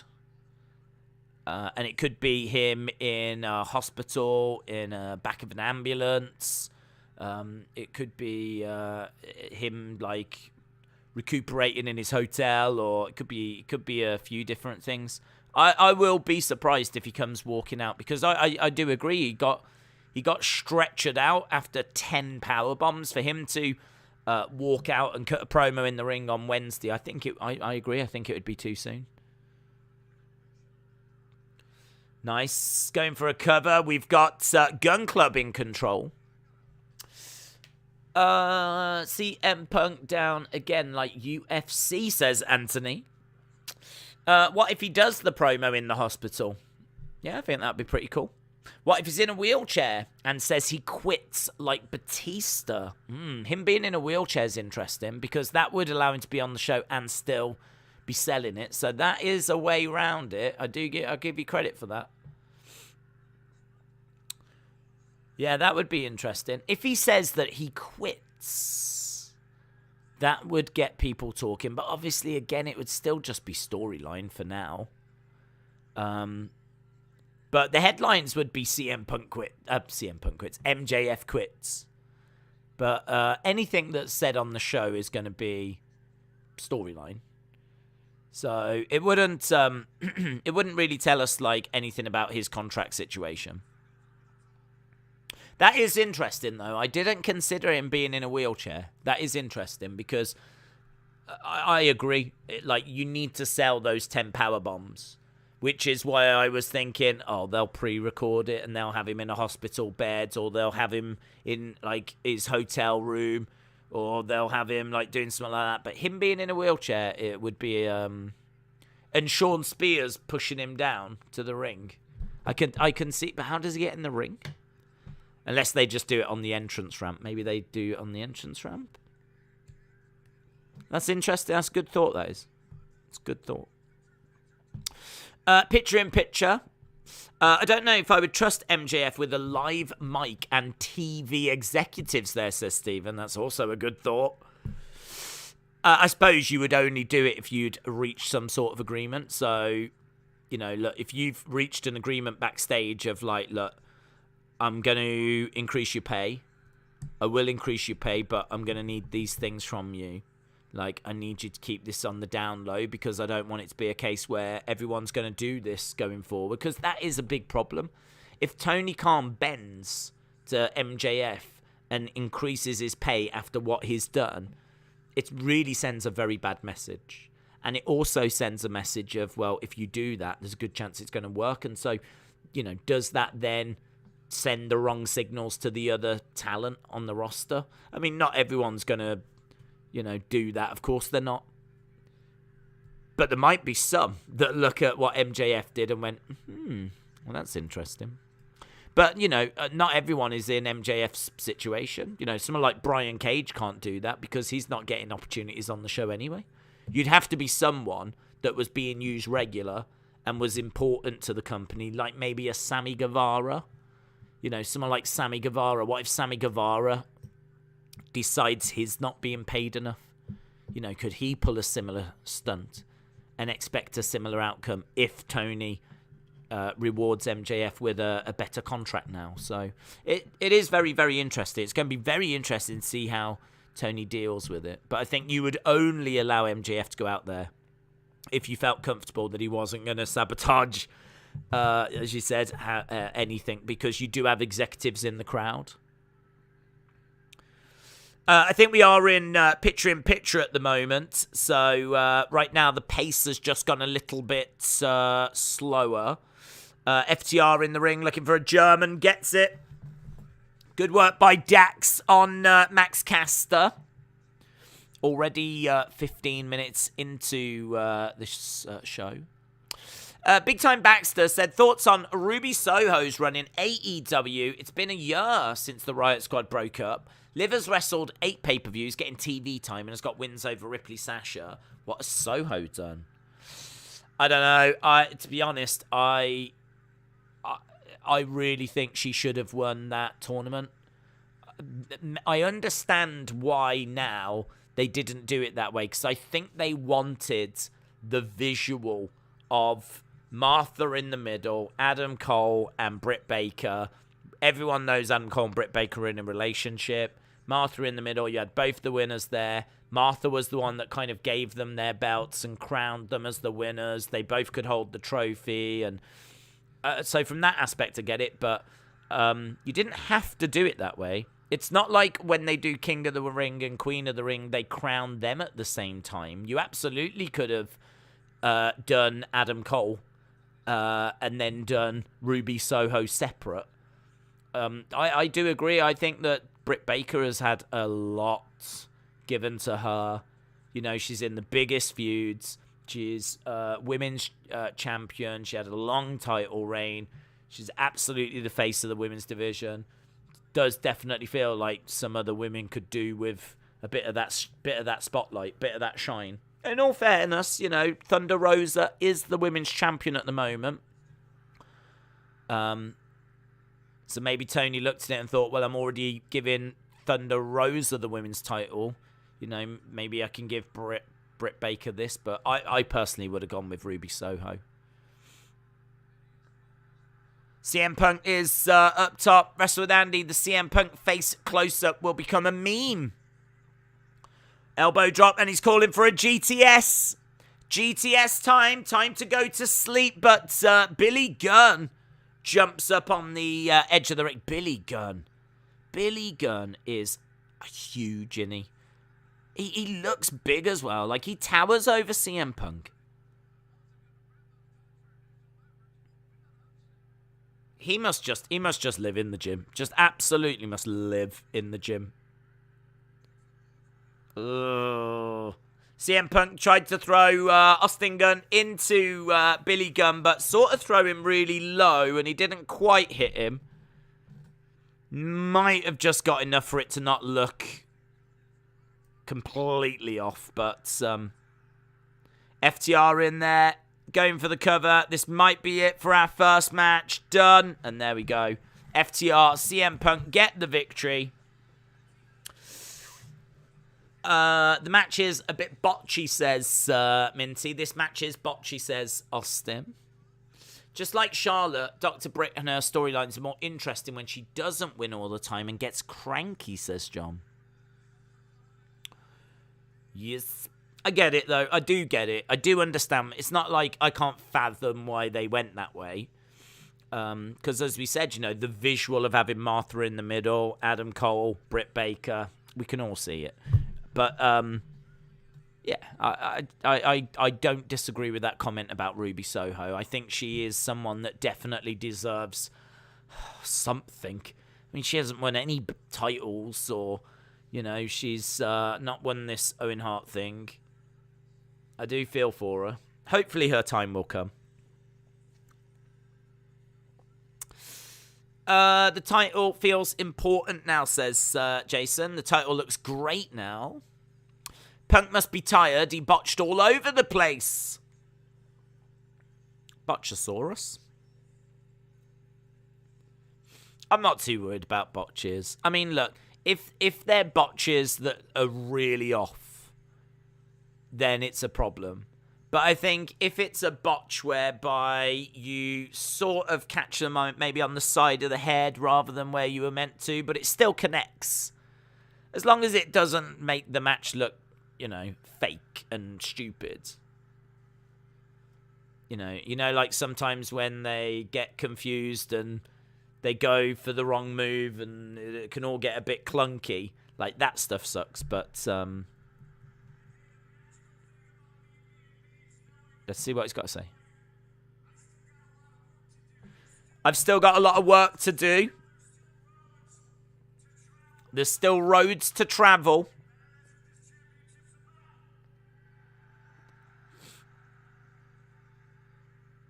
CM Punk at the top.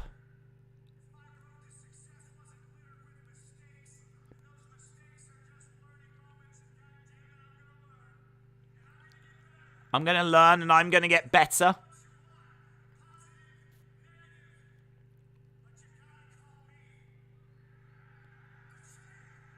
Call me what you want, positive or negative, but you've got to call me the champ. CM Punk.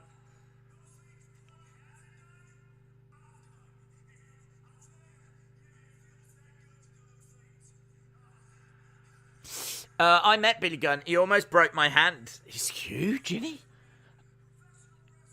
When he stood up on the edge of the ring there, he like eclipsed everyone. He's got quite the size to him.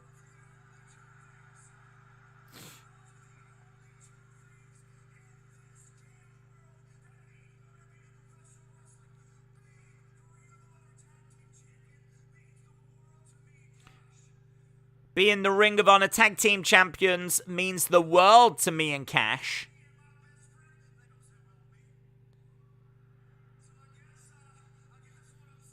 What are you saying?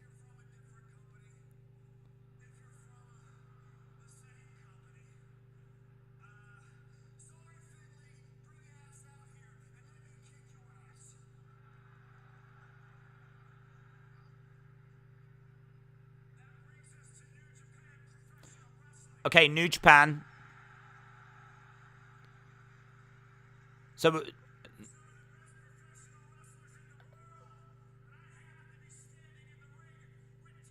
CM Punk said, New Japan has got some of the best wrestlers in the world, but I happen to be standing in the ring with a couple of them.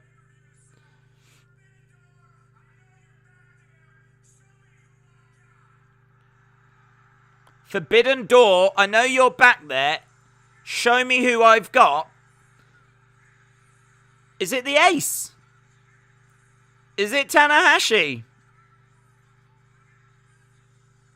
Go Ace! Go Ace! It is. Damn, man. Damn. They've just gone and got the John Cena of New Japan. Tanahashi, one of the most decorated wrestlers from New Japan. The Ace of New Japan. Go Ace!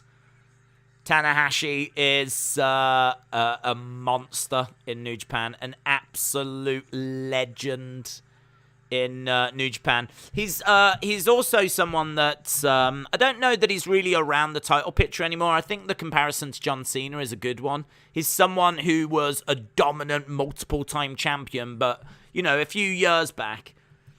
Tanahashi, though, is, I mean, that, to me, is New Japan's John Cena. Multiple-time champion. Not really champion as much these days, but still, you know, active, very present. Will deliver incredible action, and so it looks like it's going to be Tanahashi taking on CM Punk. Tanahashi, I feel like that. That's weird, isn't it? It's weird because for me, like, Tanahashi is a big deal, and I kind of think, like, man, I feel like they could have done a reveal a bit of a different way. I feel like, do you know what I mean? There could have been, like, maybe. How about if we had all of the New Japan kind of people on, like, you know, one of those machines, like arcade machines, and they go round. Ding, ding, ding, ding, ding, ding, ding, ding, ding. Tanahashi, go Ace! Like, you could have done, like, a bit more drama, build something for the reveal. Instead, he was like, show me who I've got, and then out came Tanahashi. And he didn't even get much time. He just sort of came out and waved. He was actually there as well. He came out and waved, and that's it. We're moving on. But saying that, realistically, how many people are going to know about Tanahashi? Because, no disrespect, but the hardcores are, and I would imagine the fans that are there are. But you got to remember, there's a lot of kids, man. There's a lot of kids. There's a lot of people that have only recently got into wrestling. You know, there's people that might have only got into wrestling since AEW started that have never even glimpsed at New Japan. I've never even looked at New Japan. MJF's music hits, and it looks like he is going to be there, which I am surprised at. But is it going to be the wheelchair idea that you lot said? No, he's walking out. No, he's just walking out.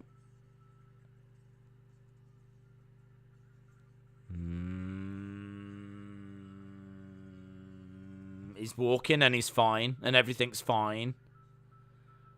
No neck brace, no sling, no discomfort, no selling.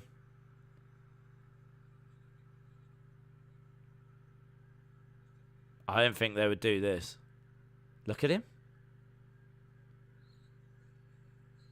Looks 100%. Looks fine. Booze for MJF. Sell the injuries? No, there's no selling of injuries. I am. Listen, I'm shocked. I am shocked. I'm shocked that Tony's even allowing him to do this.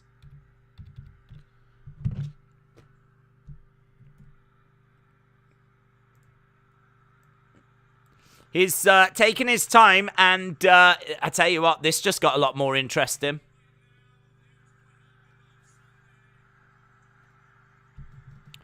This just got a lot more interesting, so I wasn't expecting this. All you lot want to do is hear me talk.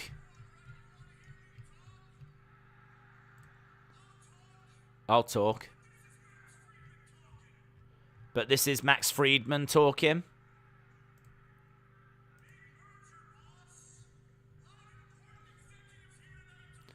No. No. He's come out and said, big merger, boss. It would be a shame if something bad happened, but Tony Khan ain't going to let him walk out there and say this stuff. They're leaning into this too much now.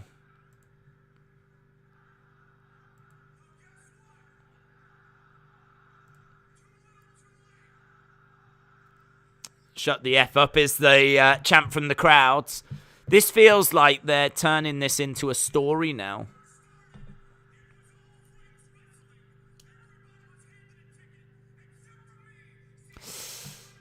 I think the forehead oxygen did him good.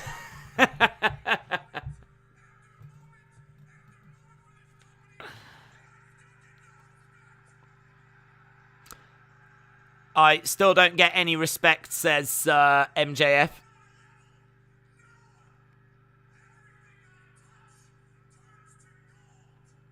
Everything I touch turns to gold. Brent said, God is good. It's all the work, and he's good at this. He's special, says Brent. This just makes everyone know this thing is a work, says Anna.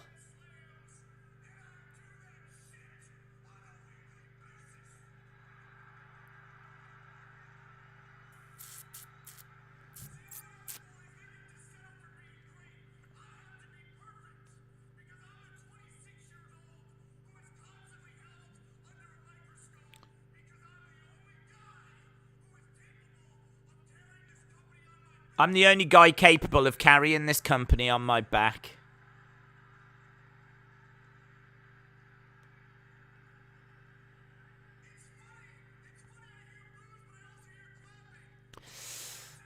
It wasn't a work. They're making it a work.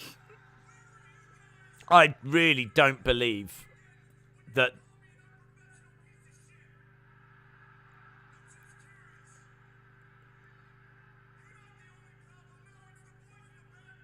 The boys in the back are a problem.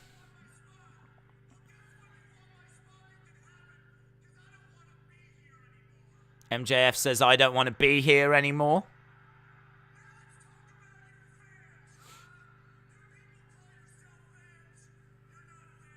You're not fans. You're marks. You're not fans, you're uneducated marks.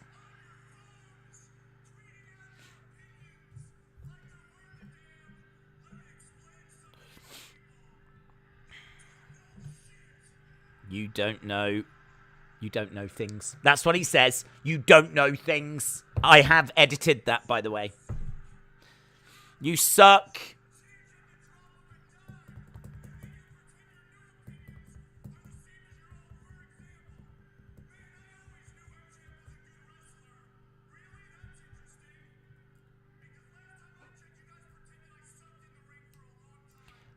You lot pretended I sucked in the ring for a long time. Is that because I'm not untrained like your favourites?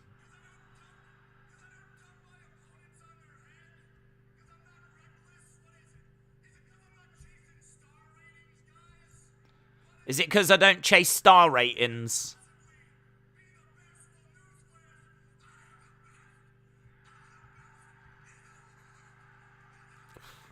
God, he's turned the intensity to flipping 20.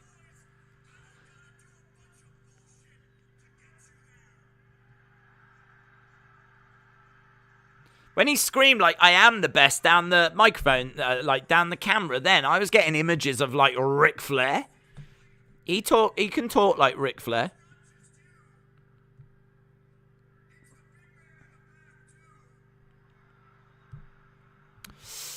Going too long. Go away, says Lance.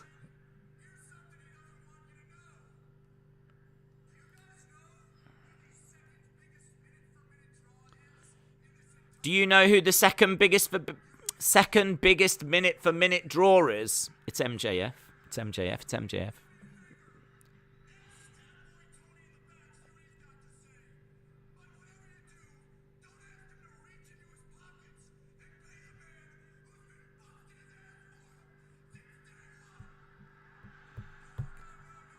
Okay.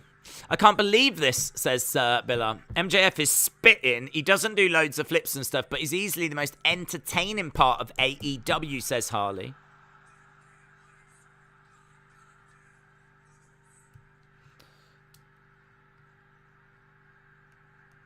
He is. Crowd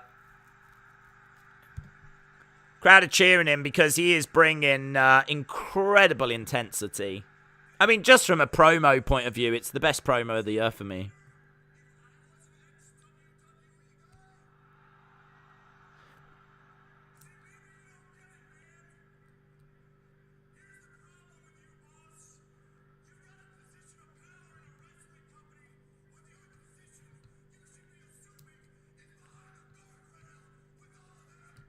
He says, you've got a position of power, boss, but the only position you should have is behind the guardrail.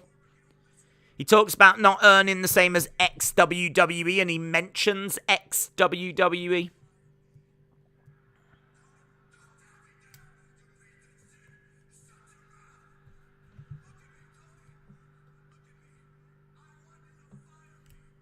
I want you to fire me.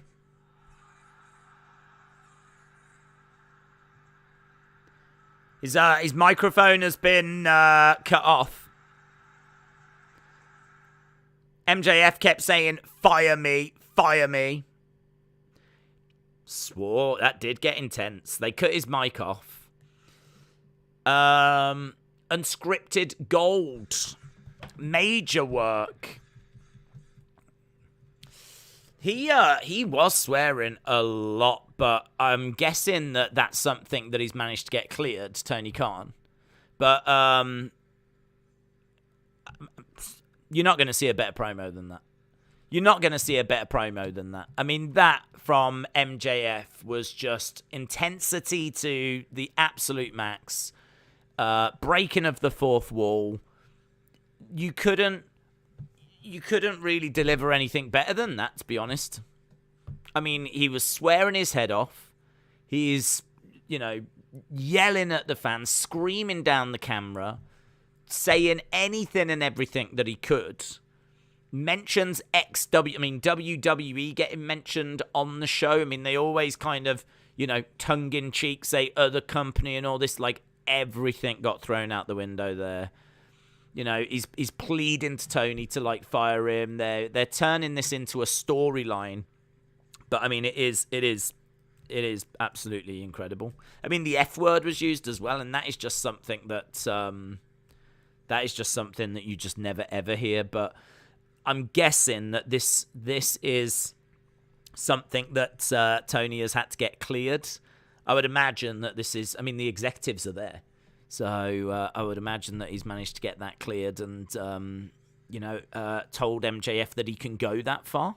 But I tell you what's crazy is why has he absolutely no-sold the injuries from Sunday? I mean, that promo is incredible, and it absolutely will get praised, and it will be... I mean, it's promo of the year. It's an amazing segment. It's going to be easily, well, I think, the most talked about moment of the show. It's, there's so much you can talk about with it, so much you can break apart from it. But this whole thing is so strange as well because, he's done the match on Sunday. He's been stretchered out. He's come out now with no sign of injury whatsoever. Walking around freely, no damage. It's like completely just buried what happened on Sunday. And then, instead now we're just focused on this new storyline. It sort of feels like this storyline, and I could be wrong on this because I was wrong on what we've just seen. But I could be wrong on this, but it feels like there is drama between MJF and Tony Khan, and it feels like that it has now turned into a story. But it's a story that has really caught people's attention, and they're just going with it. It feels like it's quite organic. And so I think they're just running with it now. I don't know how much this was planned. Because, why would you just no-sell what happened on Sunday? Weird, isn't it? Weird. It's defo all a work, which is why it is boring now, says Lee. Steve said it's not a work. WWE getting mentioned. Is it a shoot or is it a work? Well, listen, if they've got you questioning that, then they're doing a great job, aren't they? The only thing I would say is I completely agree. You wouldn't have him go out there and give him a microphone if he was that annoyed and angry, right? You wouldn't allow him to go out and just say those things. You would have reached some sort of an agreement, and you would have got to a point where, and they're not gonna, Tony ain't gonna take that risk with the executives actually there. So for me, this is, definitely a work, but I'm more interested in why are they doing it this way. That was intense, says Man United Hodge. For me, I can't tell whether it's storyline or not. It's interesting that they've got people questioning that. That's interesting. I still can't believe that he's just walked out. The whole reason why I said I don't expect him to be there was because I thought, well, they'll sell Sunday. I mean, they'll sell Sunday. They'll want, that Wardlow story was so important. They won't just have him walk out there and do a promo. And then he just walked out there and did a promo.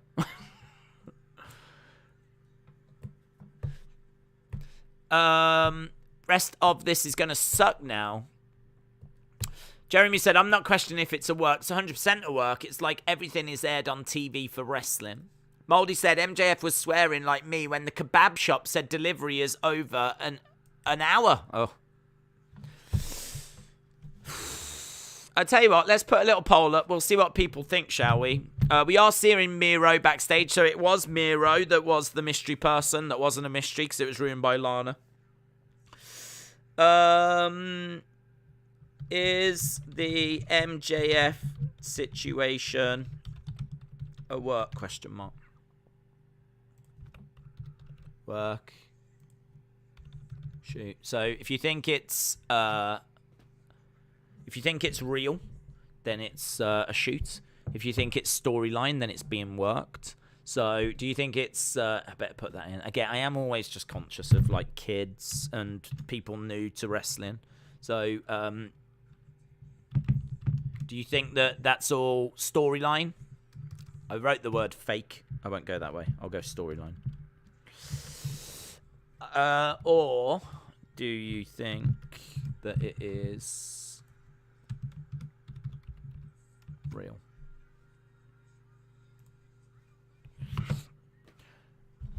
Here's Miro. People compare this to the pipe bomb when even that was partially scripted between Vince and Punk. Yeah, the only thing I would say about that, though, is I think the fans are a bit more clued up now than when the pipe bomb dropped. I mean, you've got to remember the pipe bomb's like sort of pre-social media. And I think as the years have gone by, as, Dave Meltzer has become a bigger part of the conversation, and rumors and news outlets have grown online, and people have become a more integral part of the industry. I sort of feel like even something that wasn't that long ago, like the pipe bomb, still was from a different era, really, a different generation. I mean, the internet and our access to rumors and behind the scenes information is constantly evolving. I mean, even just like these watch-alongs and things like this, I mean, we basically sit down and talk about all the latest rumors. What have you heard? What's the latest? I mean, the fan base now and the internet wrestling community, if you will, is so much more informed than it was when the pipe bomb dropped. That, I sort of feel like it's a different time. So I think they've done a really good job with that. They've done a really good job with it, because it is going to be a massive talking point. People are going to talk about, is it a work, is it a shoot, all that kind of stuff. And I think the fact that in this day and age, to even have people questioning that means they've done a fantastic job. And if you even just take that out the way and go, well, it doesn't matter if it's a work, doesn't matter if it's a shoot, right? Just take that out of the equation. How good was that promo? That promo just on its own, it doesn't even matter if you believe it, don't believe it. That promo is incredible. The only things that I would say, though, that's additional comments is, why did he walk out there completely no selling Sunday? That does really bother me. I really, really did not expect him to do that. But he, I suppose, had to do that live, because had he pre-recorded that, you would think that Tony Khan would have, of course, watched it in advance and would not have shown it. With a live mic, that was the only way that he was going to be able to deliver that promo. And the other thing as well is, if MJF is trying to get across that he is done and he wants to leave, you could counter with, why would he sit in a wheelchair? Why would he have a neck brace on? But I actually think it would be more impactful if he was wheeled out in a wheelchair with a neck brace, because what that sort of implies is that backstage, he was saying to Tony, look, I'll go out and do this promo. The promo is that I'm banged up. I'm going to go away for a while, and but I'm coming for you, Wardlow.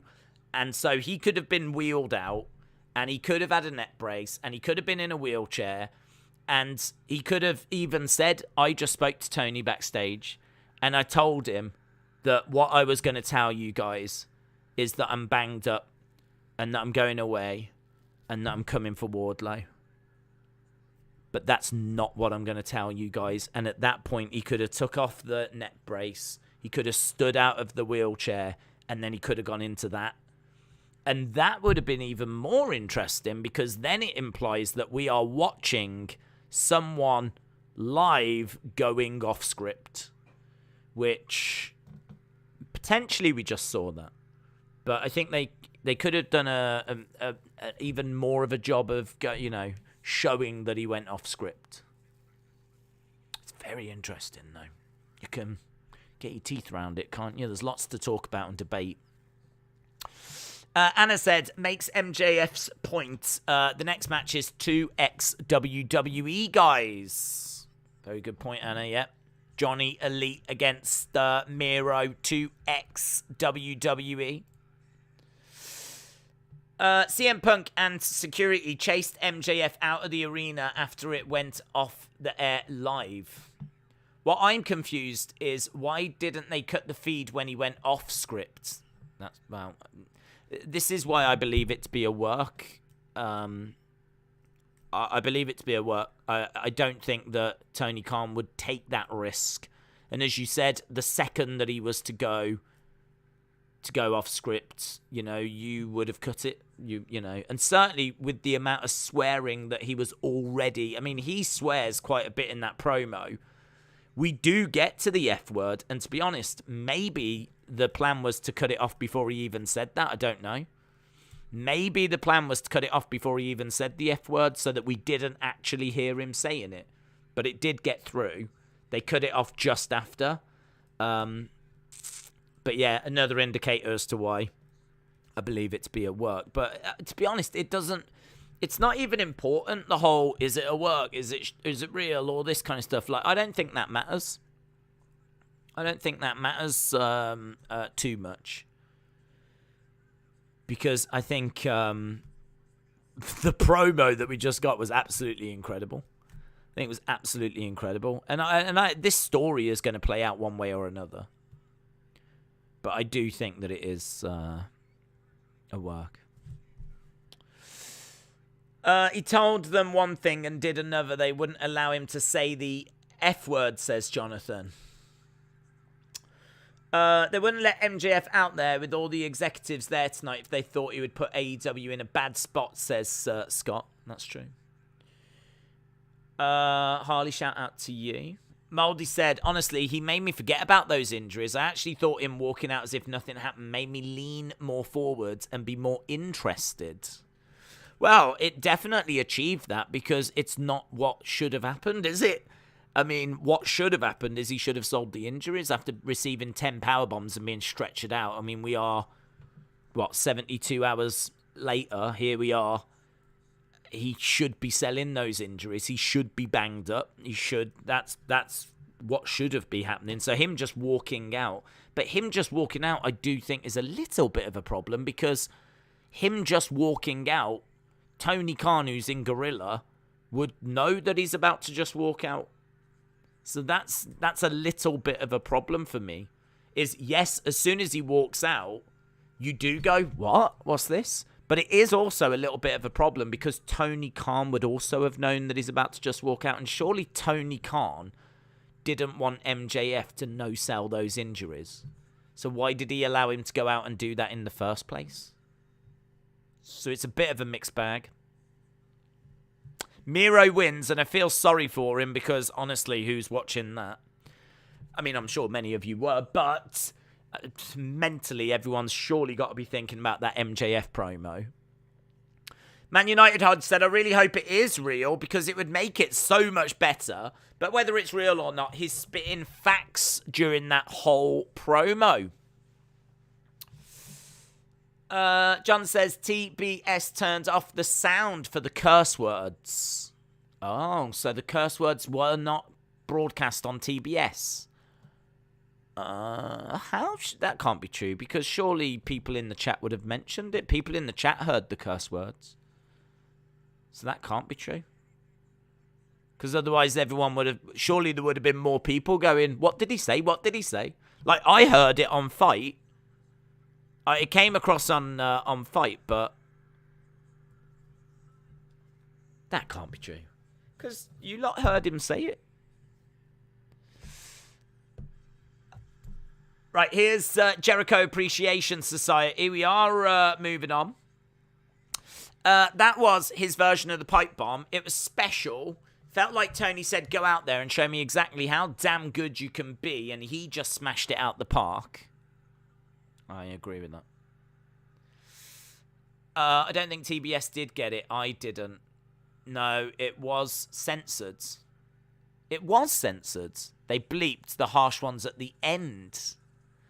No, on TBS the words were bleeped. Ah, wow. I thought you... Hang on, so you lot didn't actually hear the words he said then? Because he did say the F words. And, I mean, it was littered with profanity, but that is... Well, there we go. So, that's really interesting because you've got to remember there's people joining us from around the world. So I was under the impression that you lot heard everything as well, to be honest. So it came across on Fight TV. So if it was edited for you guys, well, that just makes me think it's even more. It's even more clearly a work if TBS have caught the swear words.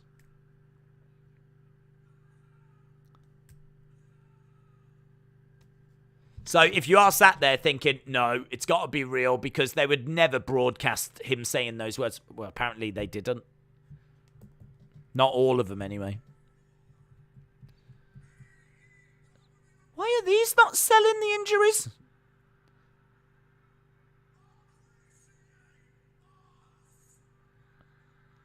These were involved in the most hellacious match I've ever seen, and they're all just fine. What's this? No selling night?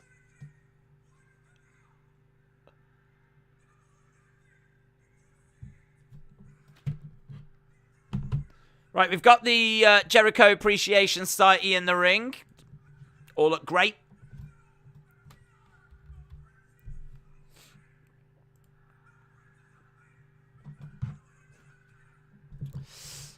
I call that they would no-sell the injury, or did I call it? I don't know.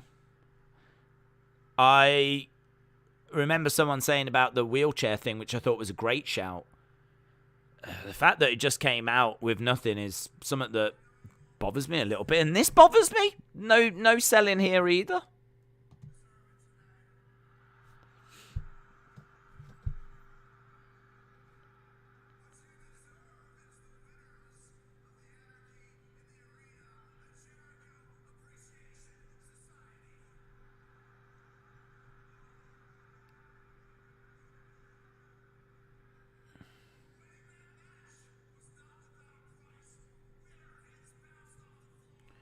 Winning that match wasn't without a price.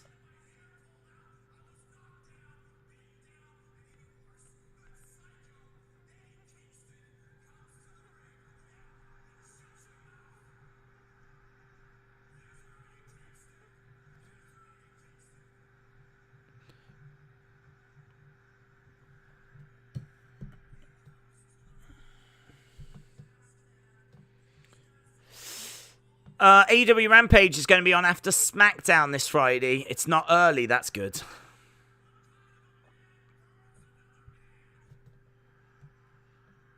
What kind of a man burns another man, says the Wizard.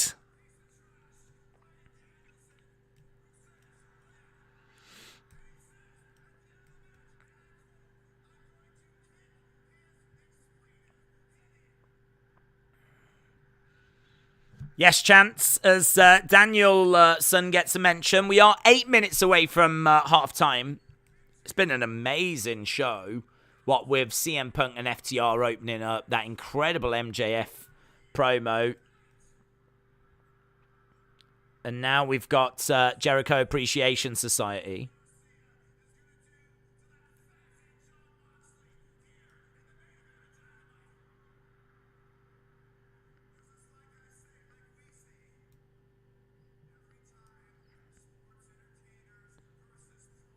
Every time it's sports entertainers versus pro wrestlers,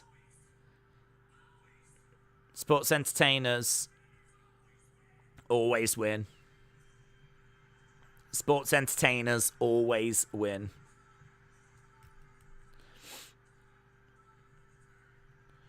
Here's Kingston, and William Regal is back.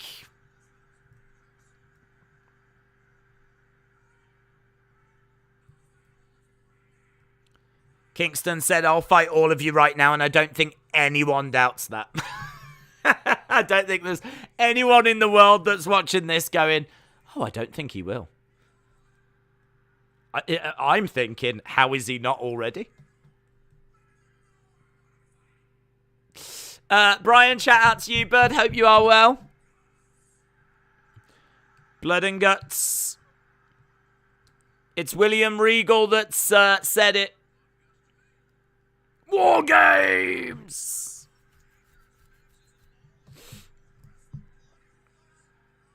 Eddie Kingston's decided he's going to come down to the ring.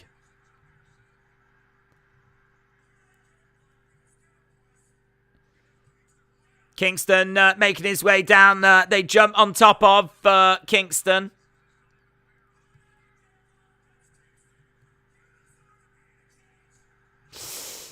Blood and guts. Oh my God. Ortiz with the sock that normally has like a snooker ball or something in it. Knocks Jericho out, starts cutting his hair. He's cutting the Wizard's hair. Oh, he only got a little bit.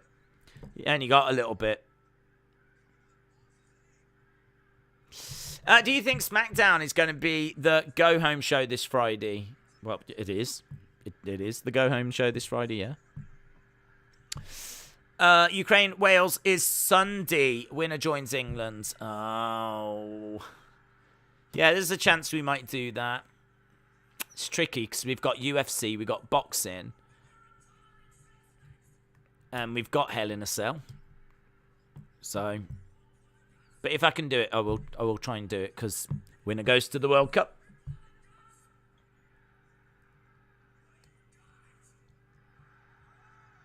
So, blood and guts after Anarchy in the arena is a bit strange.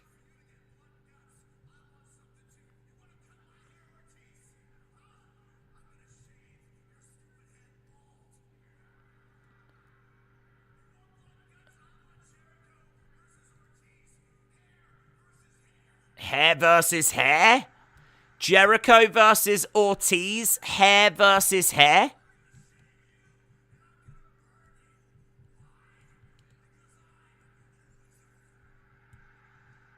I'm going to shave you and I'm going to burn you because I'm the wizard. So, hair versus hair, Ortiz and Jericho. I mean, this is a show that's got a lot of talking points.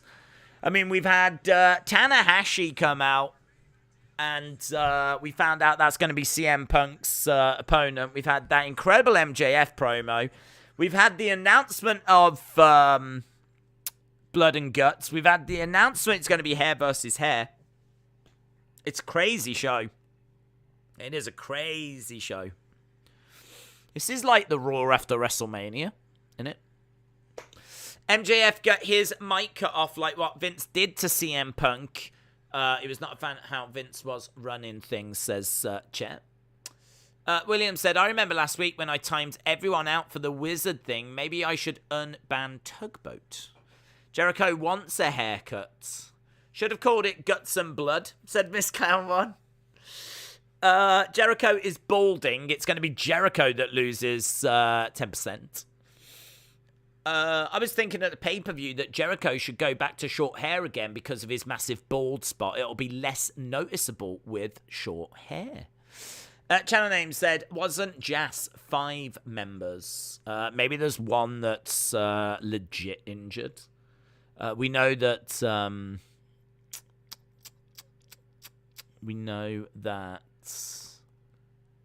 Adam Cole, is it? And Jungle Boy?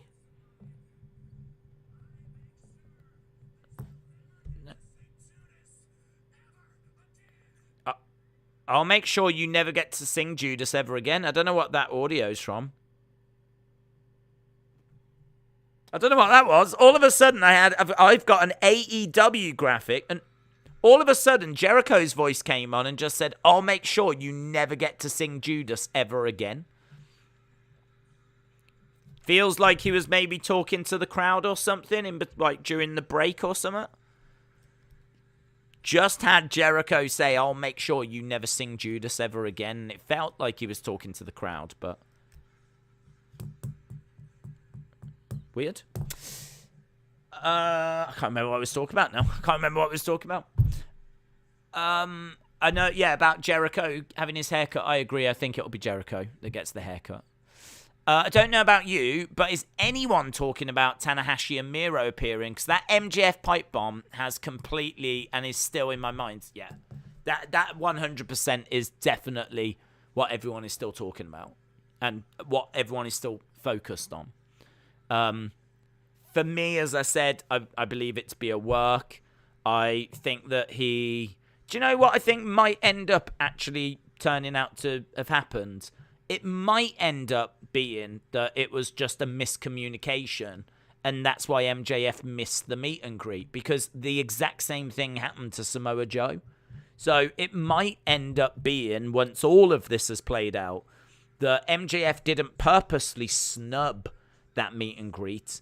It might be that, that again, there was another miscommunication, and that's why he wasn't there.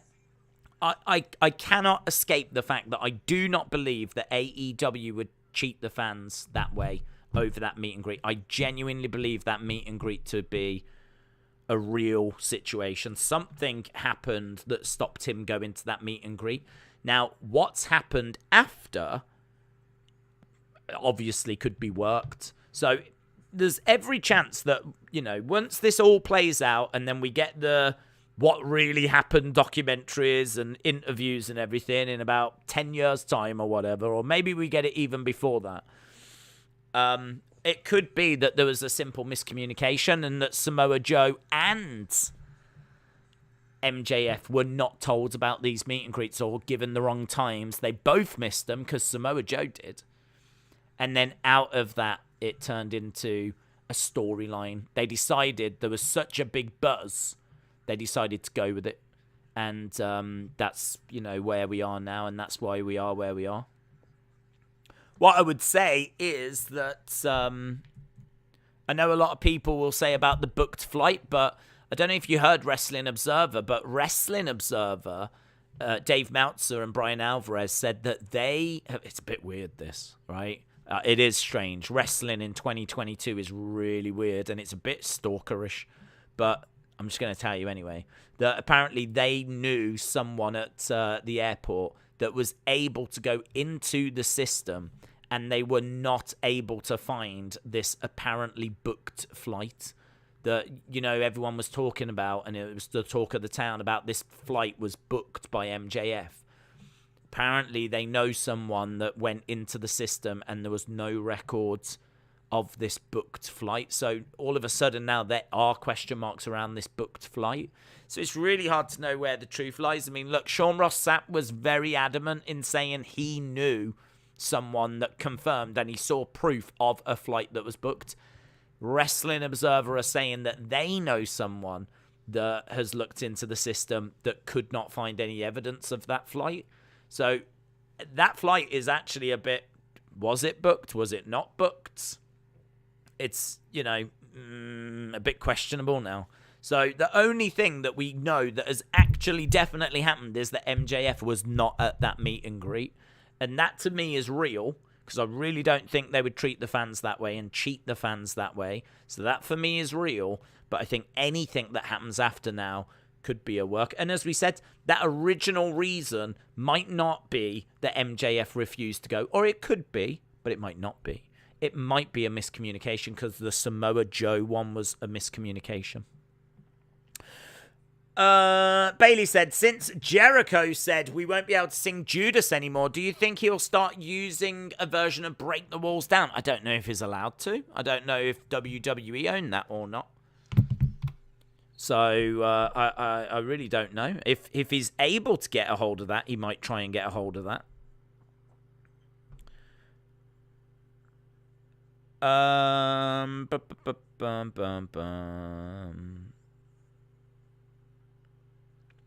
Fire me, you effing Mark, is what he said. MJF. But as we said, you lot apparently didn't get that, and I thought you had. Right. Hell of a show, though. Hell of a show. Miro back, Tanahashi. Amber Heard was referenced in that Acclaimed intro, which was fun. The MJF promo, of course. And now we've got this massive multi-person 10-man tag match. This is 10-man tag, which is Jungle Boy and Luchasaurus, Christian Cage, Darby Allin, and Matt Hardy, taking on the Young Bucks, Red Dragon, and Hikuleo.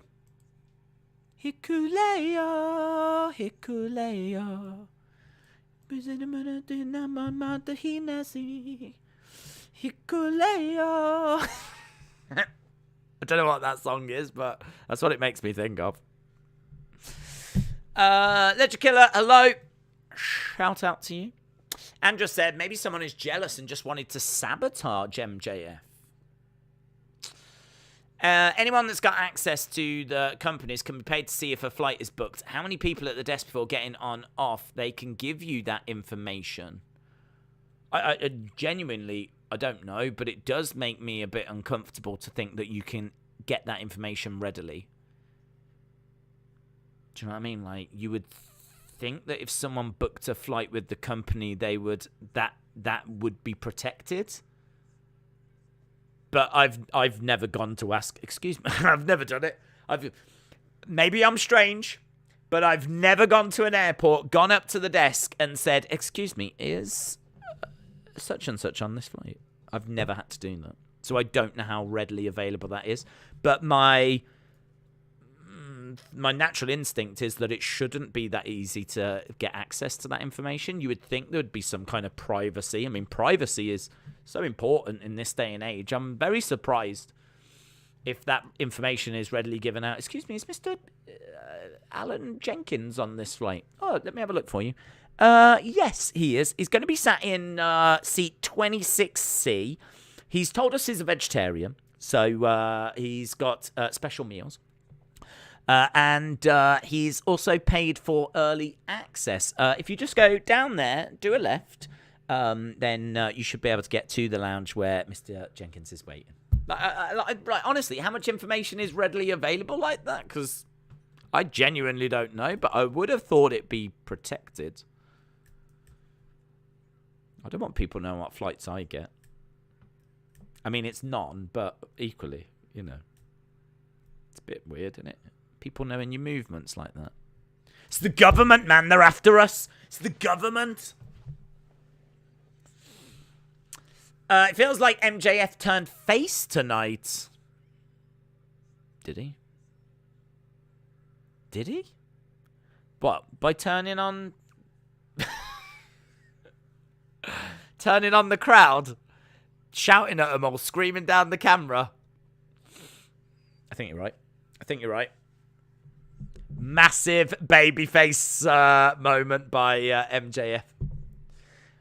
That might be the best first hour in wrestling in absolute ages. If you did the halftime scores, you would think the scores would be high from most people.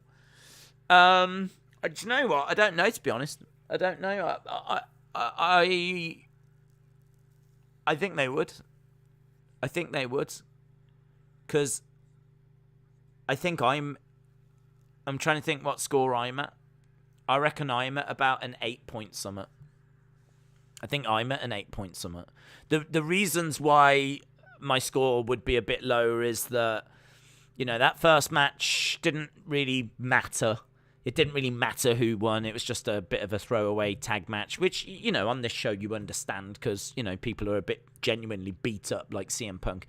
It's a little bit botchy in there as well. But as I said, I don't mind that, but there was quite a few botches in there. So, you know, just a little bit on there and you go, okay. But, like, you know, the no-selling, God, the no-selling is the biggest problem for me. There is no excuse as to why Jericho Appreciation Society are not banged up.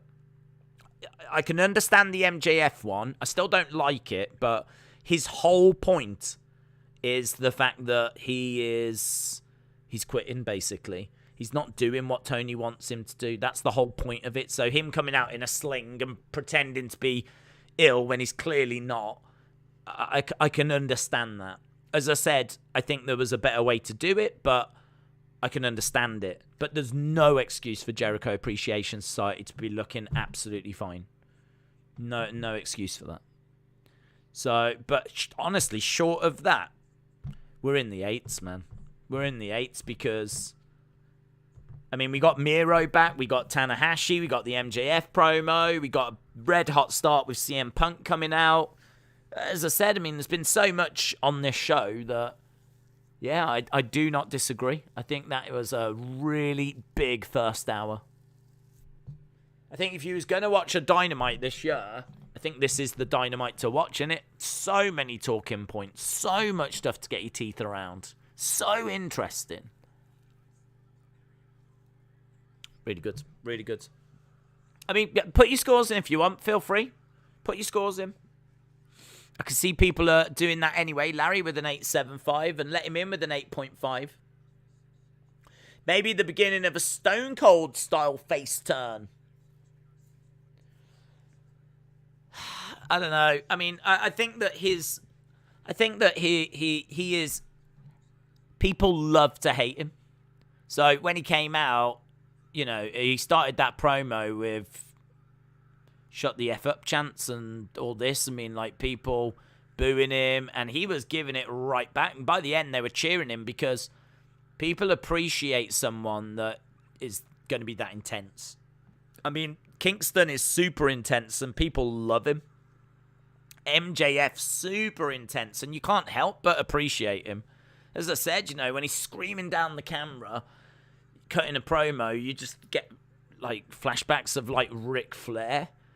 From, like, you know, those kind of Jim Crockett days, early WCW World Championship Wrestling days, from, like, the, you know, the late 80s, early 90s, 90 kind of area. Get those vibes from MJF, and, you know, I mean, that is comparing him to, like, one of the greatest talkers of all time, and that is, without a shadow of a doubt, the best promo of the year. I don't know if anyone's going to argue with that. The only thing I can see people criticising is the no selling, but you can see why it was done. And the fact that he's been able to get people to go, is it real? Is it a work? Is it real? It is a credit to him. Credit to him. So yeah, man, he's done a fantastic job. And I would say as well that, you know, look, I don't give Tony Khan that much credit, but I am going to give him credit on this as well, because I think he has also done a few things that has got people question it. I mean, like, for example, he just said, I'm not going to talk about MJF at the post-fight thing, at the media thing. And that definitely made you go, oh, there's something going on here. Tony would talk about it, you know. If there was no problem, he would talk about it. But, you know, he chopped that off and was like, no. We'll focus on the show. And the fact that Dave Meltzer doesn't know, I mean, they've managed to keep all of this a secret. The reason why people are like, is it a work, is it real, is because the news dirt sheets don't know. Well, they do know. They're saying that it was real at the start, and they're saying it's moving into a work, but, you know, there's still, they're still reading into the same things we're reading into. It's a fast-paced match, this is. Standing moonsault. We just got a destroyer. Standing moonsault. God, he is big, isn't he? That dude. I've only just seen him. I saw him on the entranceway, but I didn't realize he was so big. He's getting in there now with Luchasaurus. He's as big as Luchasaurus. He's bigger than Luchasaurus. He's bigger. Headbutt by Luchasaurus. They both clothesline each other. Adam Cole's on commentary. Punk probably helped MJF for that promo. MJF did the same thing as Punk in 2011, where he dissed the fans while making the point clear and mentioning other wrestlers. Do you think Michael Cole is the best commentator in your opinion?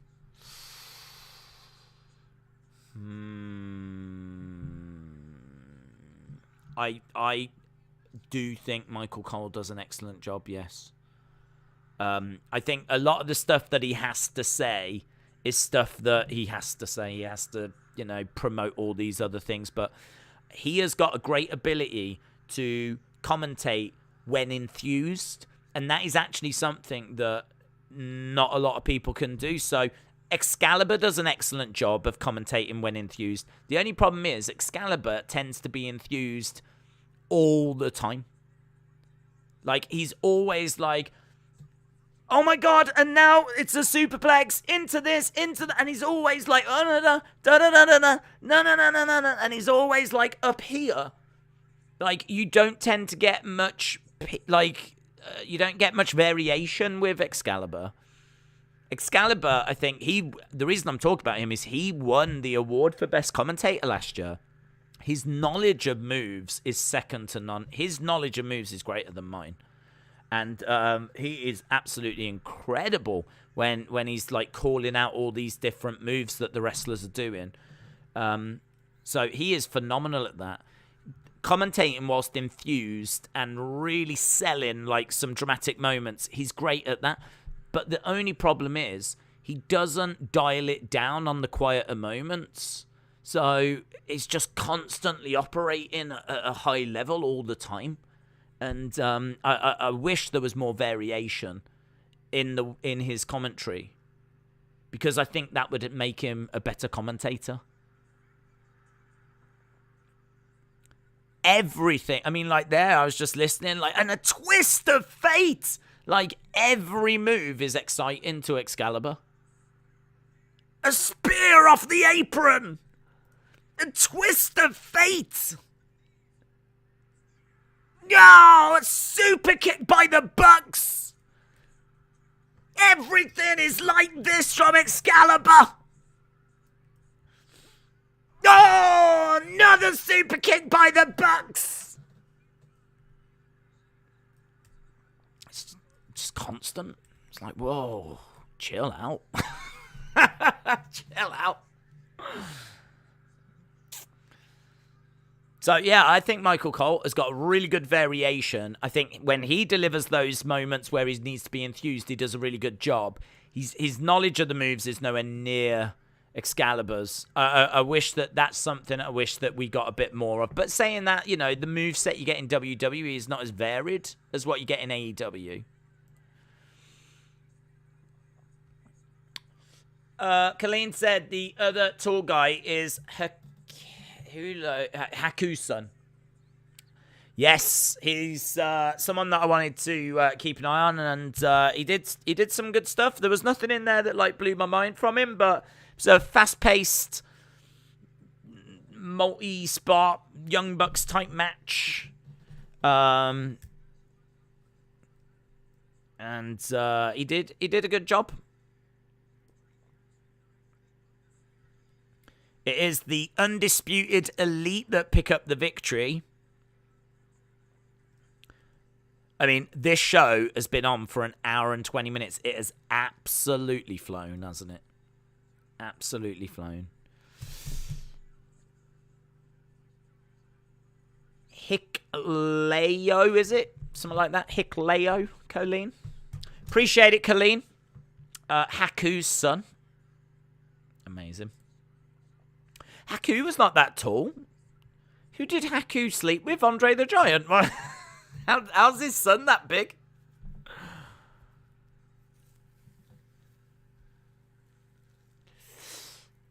Days, have you heard that Justin Bieber is fighting Liam Payne in a cage match and Bieber called out KSI? Apparently Conor McGregor thoughts. What? What? Just sounds horrible. Ugh. What?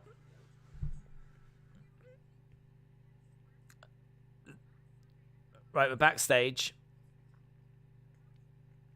No, I haven't heard that, by the way. No. But it sounds awful. I'm waiting for Tama Tonga to go after Kenny Omega whenever he comes back. Corvid said, I guess they're doing Undisputed Elite against Bullet Club. When does Christian turn on Jungle Boy?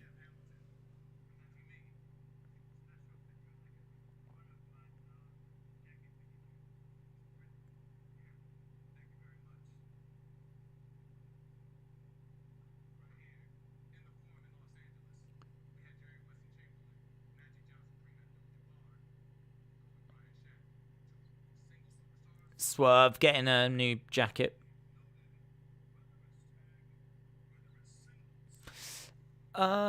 He's the Bucks' friend. Give me the Ring of Honor team with JR and Shivani as the interviewer in the Gene Okerlund role, says Brenton. Yeah, is that Riccaboni? Is that the Ring of Honor? Because I don't watch Ring of Honor. But I did see some of the Pure wrestling tournament they did, and it was excellent. I do think that the commentary team can be upgraded a little bit. Like, I think we've all heard that JR just checks out sometimes now. I really don't think that some of this style of wrestling is for him. And unfortunately, I don't think he means it, but it does come across when he's just not bothered by it at all. I think he is the voice of wrestling, but maybe you just bring him in for certain big matches rather than him being the constant commentator. I think you could upgrade the commentary team.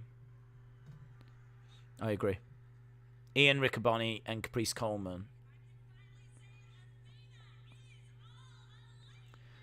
Athena is all elite, baby.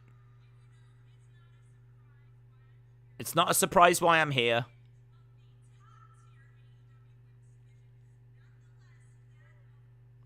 She's a good talker.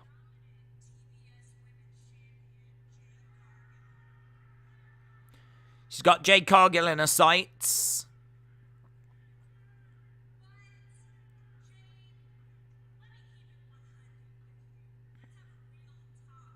Let's have a real talk. All streaks were made to be broken. And I'm going to be the one to break yours. She doesn't really have much of a character, a gimmick. I know gimmicks aren't really a thing in AEW, but she could probably do with something to make her stand out. Here's Jade.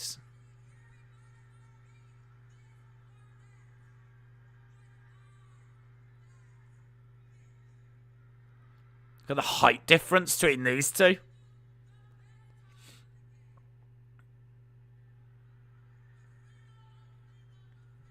Here's Bivens. How dare you interrupt us at Double or Nothing?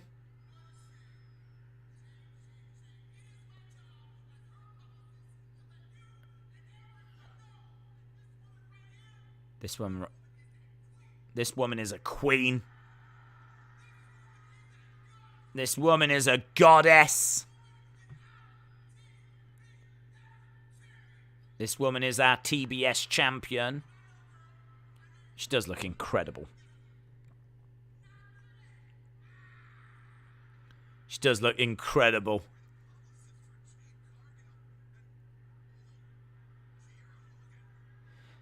Kiera Hogan, step into Athena.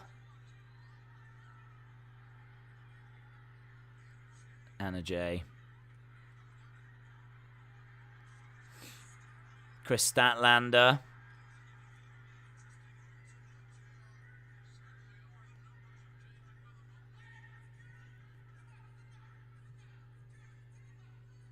I really feel like Athena needs something to make her stand out. Just having her be like a normal woman, just, being mouthy. We've got loads of them. Feel like she needed something to make stand out. Like Ruby Soho's, she's got all the tattoos. She's the runaway. She's got that punk vibe. What kind of vibe does Athena give you? She doesn't really give me any sort of vibe. She doesn't really stand out. I'm not saying we need to make her like a nun or anything like this. We don't need to make her a post woman. We don't need to go crazy. But I feel like we could have done something. With Ember Moon, for example, they did kind of lean into a bit of a mystical kind of side to her. You don't need to do that. And I don't think that would have played... I don't know. I say it wouldn't have played, but you do have House of Black, don't you? I mean, it's not like we don't venture into that darker side. You got Penta peering out from behind tombstones. So we do have some spooky stuff going on. Maybe she would have benefited because she's small. So, using the element of surprise, not being obvious, trying to use some other things to her advantage. Because when she is just standing there being mouthy, and she's doing it to Jade Cargill that's up here, it does look a bit off. She does look like she's a bit out of her depth, which makes me think like you need to find a way of giving her a different approach, a different angle.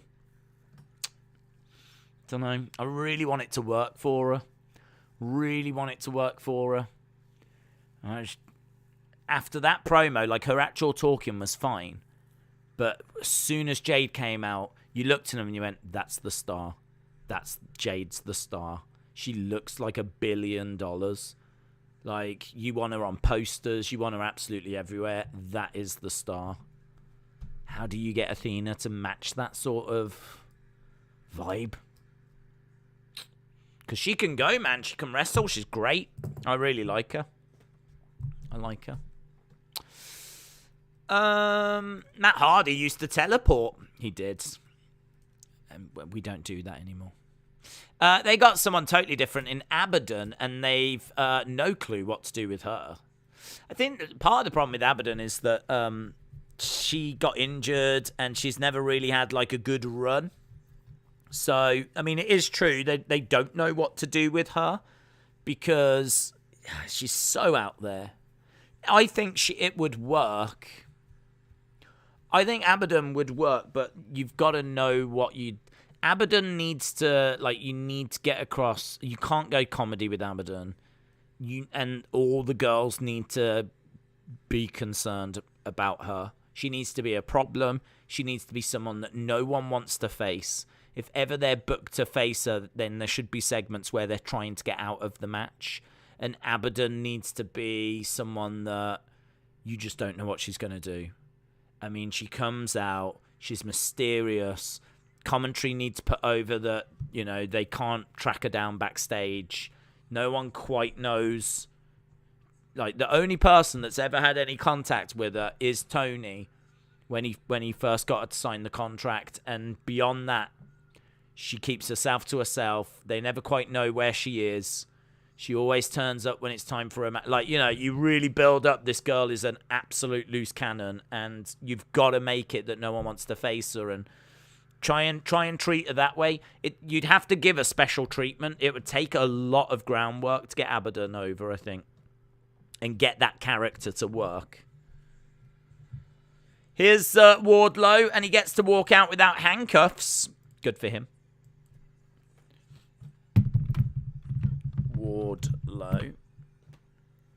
Wardlow making his way down to the ring. We've only got 33 minutes left.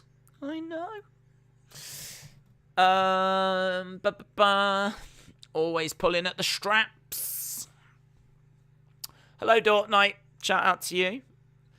Did you see CM Punk came out and MJF left through the crowd? MJF left through the crowd. No. Oh, what? During like a commercial break or something? Is that how he got out the ring, was it? He didn't go, he went through the crowds. That's interesting. No, I didn't. Well, I was at break, so I didn't see that. It's Wardlow against JD Drake.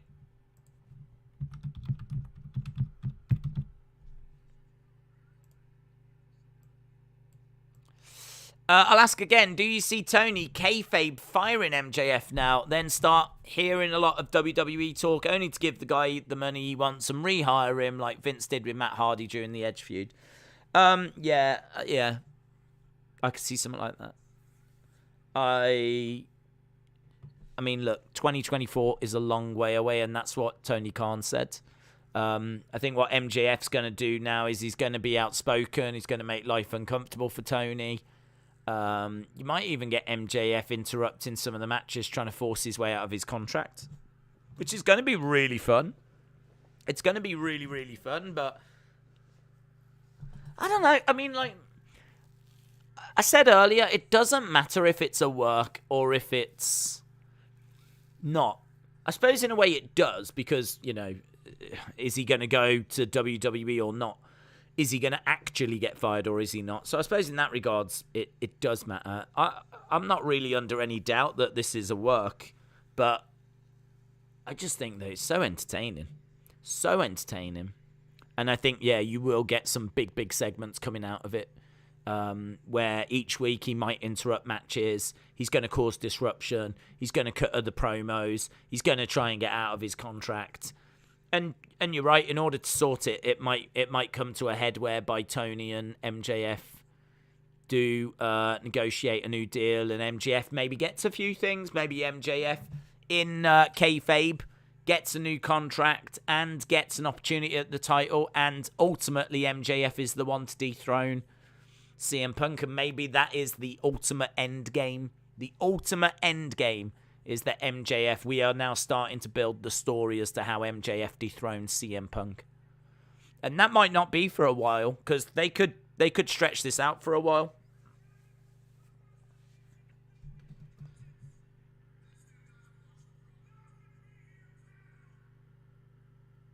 There's a guy that stepped into the ring to give Wardlow's won his match, by the way. We got half an hour to go.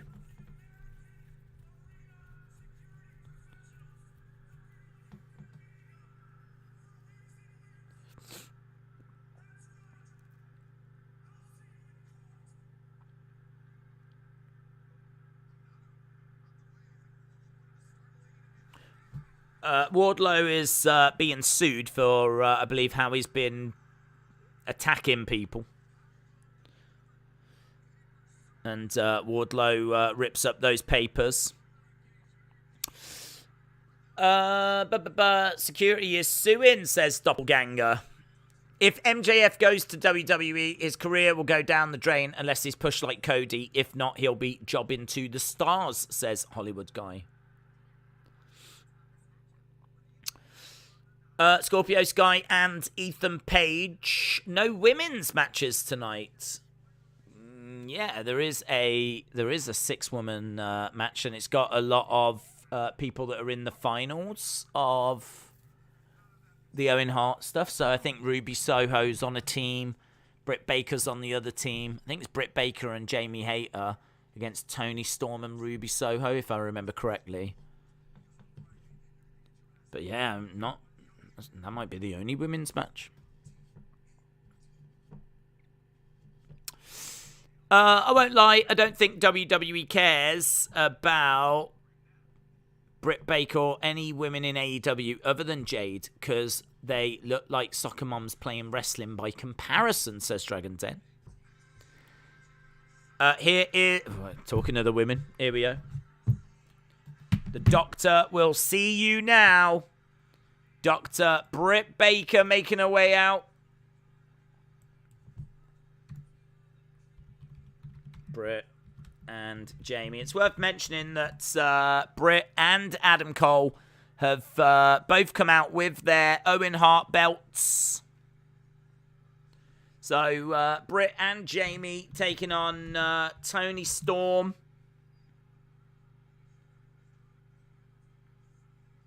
These women making their way down to the ring.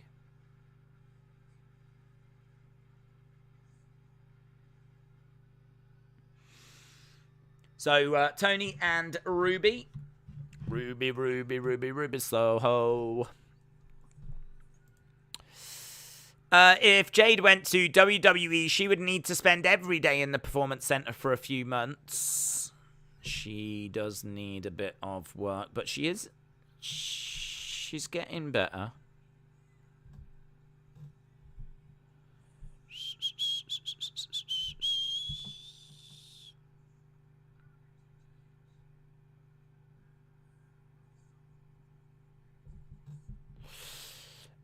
Days, Vince will be drooling over Jade Cargill. Do you agree? I think he would like the look of her, yes. I don't know how crazy he would be for her, to be honest. But, I mean, she is big. She's got a great look. She's super marketable. But how much does Vince... I don't know how much Vince really cares about women's wrestling, if we're being completely honest. how much does he care about women's wrestling? He's from a generation where women's wrestling was just a, if you needed a women's wrestling match, you would call up the Fabulous Moolah and she'd send one of her girls over, a couple of her girls, to have a women's match. Like, he's kind of come through, and a lot of WWE, there wasn't a women's division. And then in the 90s, when there was one, it was the first thing to get cut when the money was getting tight. So, you kind of look at that and, yeah, the times have moved on and women are getting more opportunities now, and so they should. Has Vince moved on? Does Vince look at the women as being, as important to the product as what the men are? I mean, I'm sure he's had some great successes recently with the likes of Becky, and he surely likes Bianca, and I think he finds Asuka entertaining. And obviously he's given loads to Charlotte, so I reckon his attitude probably has changed, but I don't know. I reckon he probably is looking at Wardlow more, thinking to himself, I wish I had that guy. I wish I had Wardlow. I think if you was to say, do you want Wardlow or Jade Cargill, he'd take Wardlow. Why did Tony Khan go on record saying he was only interested in a handful of less of WWE, yet now WWE is over 70% of his roster? You'd have to ask him. I mean, we spoke about it earlier, and as we said, if you've got to WWE and you've managed to make it to the main roster, you are legit a fantastic in-ring performer. You are someone that knows how to work a crowd, entertain a crowd, knows where the hard cam is. And many of these wrestlers are better wrestlers than what WWE really allows them to show. So a lot of these wrestlers can not only cut promos, work an audience, work a grueling schedule, used to the roads, used to having to, do media and do what's asked, but equally can wrestle, can go when required. So you're going to really struggle to find people of that quality just out on the indie scene. I mean, there's people that you can nurture and develop, but these are like ready-made performers. And many of them, for whatever reason, didn't make it in WWE, which who should have, to be honest. I mean, you look at like Ruby Soho, who's got a great look, and like they wanted to keep Tony Storm, so Tony Storm is not someone they wanted to lose. They wanted to keep Daniel Bryan, that's not someone they wanted to lose. They wanted to keep Jon Moxley, that's not someone that they wanted to lose. You look at them releasing Miro and you go, don't really get why they did that. I mean, they released Cesaro. I mean, surely Cesaro's coming into AEW. They released Ember Moon, which I don't really get my head around. So you've got, I don't really blame Tony for it, because I just think if you're a diehard WWE fan, is it not recognition? Is it not a great sign of respect that as soon as you release some superstars, AEW snaps them up? Because that just surely says that the talent that WWE has got is good, is great, is wanted by AEW. So I think if you're a WWE fan, like, that's obviously a really positive sign. If you're an AEW fan, well, you get to breathe new life into these superstars. You get to give a home to these released superstars, which is great, because where else would they go? They certainly wouldn't be getting the paydays they're getting right now. So not only is AEW able to do that for them, but also it's able to allow a lot of these to express themselves in a way that they couldn't in WWE. So, yeah, I just think it's loads of positives, to be honest. Maybe the only negative is that they are taking maybe a few too many spots away from young talent that could progress and come through. But we're still seeing that talent progressing and coming through. It's not like we're not seeing it at all. So, yeah, look, it's good. I think I don't think there's any problems there. WWE wants performers who can talk even better than wrestle, says Elshawn. I love AEW, yet they are doing the WCW sin. That's my only concern, says Justin. Well, I think I would disagree, because the WCW sin was that they were completely ignoring homegrown talent. So they had Rey Mysterio, they had Jericho, they had, Eddie Guerrero. They had this great talent that was there that they were just not given enough opportunity to. Whereas if you look at AEW, you've got Britt Baker, who is an AEW original, Sammy Guevara, you could say Hangman Page. You've obviously got the Bucks. I mean, there's plenty of people in this company getting opportunities that are not ex-WWE. So, I mean, look, have they gone a bit too far? Have they taken a few too many people? It's definitely an argument and conversation that can be had. But I don't think that it's anything too drastic at this stage. I mean, like Jamie Hayter, she's not ex-WWE. Britt Baker, she's not ex-WWE. Sammy Guevara, Darby Allin, Jungle Boy, Luchasaurus. I mean, there's quite a few when you start going down the list. Hangman Adam Page, Kenny Omega, Young Bucks. There's but yeah, I mean, look, there is definitely a big percentage that is. But whilst they've still got these people that they've brought in themselves, like Wardlow and MJF, they're not ex-WWE. So, whilst they've still got these, I would say they're not in that WCW stage at the moment. And I don't think Tony would allow it to go that far. I think Tony is aware that is a slippery slope. I think he's fully aware of that. He's a big enough wrestling fan to know the mistakes of companies from the past. And not only that, I mean, look, he's going to have had so many conversations with people. He's had Eric Bischoff come in, and I'm sure he picked his brain when Eric Bischoff came in. He's got JR there, who I'm sure he speaks to on a regular basis. Tony, Jericho. He's going to have all this information of people telling him where different companies went wrong and whatnot. So I don't think he'll allow it to slide too far. But there'll definitely be people out there that say it's already gone too far. Jamie Hayter looking really good in this match again. Oh my God, horrific backbreaker there by Jamie Hayter. Crawling over to make the tag to Britt Baker. Jamie Hayter rolling out the ring. Britt Baker with Ruby Soho. We got 18 minutes to go. Vape Ross Vape, shout out to you. I can't see your comment, bud, but shout out to you. John said it depends on the end result. We still don't know what Tony plans to do with Ring of Honor now that he owns that name. Apparently he wants to get a 1-hour show on TV. And I'm thinking that he wants to keep it as like King of the Indies, is my guess. But that is just a guess. I could see a few names going down there to, give it a bit of a boost. But I think by and large, that'll be the kind of feeding ground for AEW. 1, 2.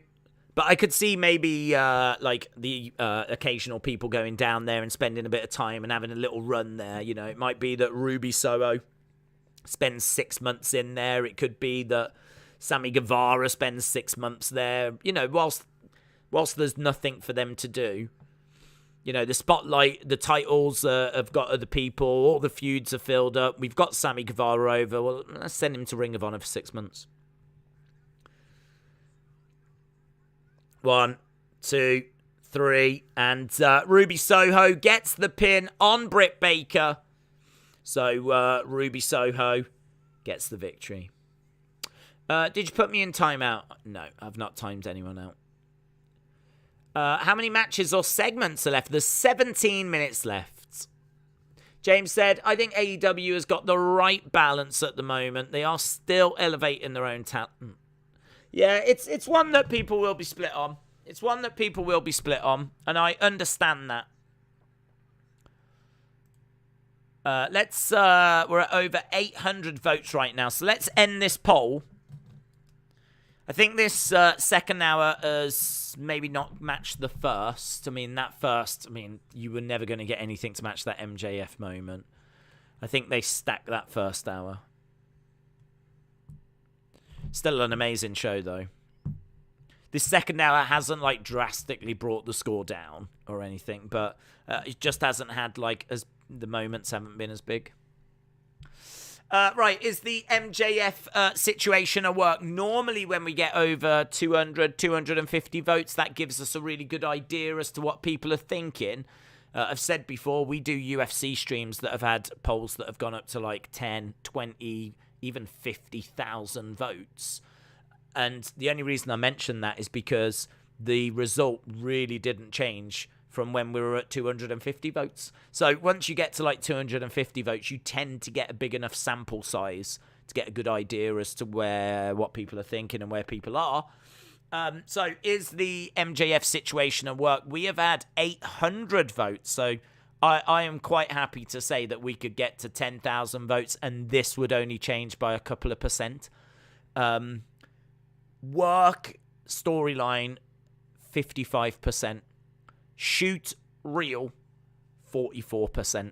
So I reckon it's really flipping close. And I reckon that if you were to ask everyone, it would roughly come out to 50-50. Roughly. But I think there is just a slight lean towards it being a work. A slight lean towards it being a work. So it's crazy, isn't it? It's crazy that in this day and age, we've been able to get to the point where we can do a story like this and we can have someone come out on the show and say with a mic what they want to say and convince people that this is legit. Like MJF has really gone on the show and really said those things and Tony Khan was not involved and MJF went off script and all this and they've really managed to convince people of that fact. Fair play to him. Fair play. That's how good MJF is.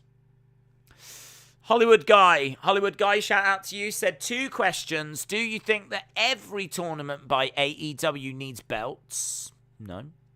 And are belts going to be defended? So the Owen Hart belts I thought was a nice thing, but I certainly don't think they need to be carrying them around. So it's more like a momentum, like trophy that you would, here's your belt and it goes home. It's the kind of thing that looks great. The winners next year can get the same belts. You can have some really nice pictures taken with them of Britt and Adam Cole wearing them both. So I don't mind the belts, to be honest. I think that they look great as a prize. Love the fact that they were based on the Stampede belts. I think that's amazing. That was something that we got told the other day by the chat that apparently they are the same belts as the Stampede North American Championship. So it goes back to the Hart promotion in Canada, which is a lovely touch. So I think I'm always a fan of seeing new belts as well. I love belts. So for me, does every tournament need a belt? No, of course not. You know, if they do like a King of the Ring thing, you don't need a belt for that. Although, famously, Mabel did create a belt. There was a belt created for King of the Ring, which we can... I'll see if I can find a picture of it. It's awful. So, no, not everyone does. This I didn't mind because, as I said, I think it's fun. It's a nice little prize. They can take them home and have them on their mantelpiece. Not only that, it looks great with figures. So you could create figures that come with little Owen Hart belts. You can have like some promo pictures with them. It's just a little thing to give the winners every year. But where I would draw the line is we do not need Adam Cole and Britt Baker walking around with these belts. We don't need them walking around with these belts because I don't think we're going to be defending the Owen Championship. I mean, God, we've got Ring of Honor belts, AEW belts, we've got FTR or FTW belts, we've got AAA belts, we've got now Owen belts. It's like literally, we're getting to the point where everyone gets a belt. everyone gets a belt. There are like so many titles in AEW. It's kind of amazing that they've managed to attract so many. Not for a short time. We even had the NWA Women's title floating around, didn't we? So yeah, there's loads and loads of titles around. We really don't need that many. Vince Vaughn is in the crowds. Vince Vaughn. It's good in it to have some celebrities there. Macaulay Culkin is in the crowd as well. Anyone else think this is a weird main event, maybe? Anyone else? It's a bit strange. It feels a bit strange. Hollywood guy, shout out to you, dude. Johnny Depp wins in the long run. His career and reputation is repaired somewhat. Still, though, it highlights the ridiculousness of Hollywood royalty. Daniel said, Wardlow and Jade both had trials. Jade didn't sign as they wouldn't allow her to make money in other businesses, and Wardlow moved to Orlando as he was told you are 100% being signed, but he wasn't. That's one they definitely missed. I think they would like him now. Belts are great for holding trousers up. That is facts from Miss Clown 1. Regal just told Jericho to keep talking. You're boring me to death.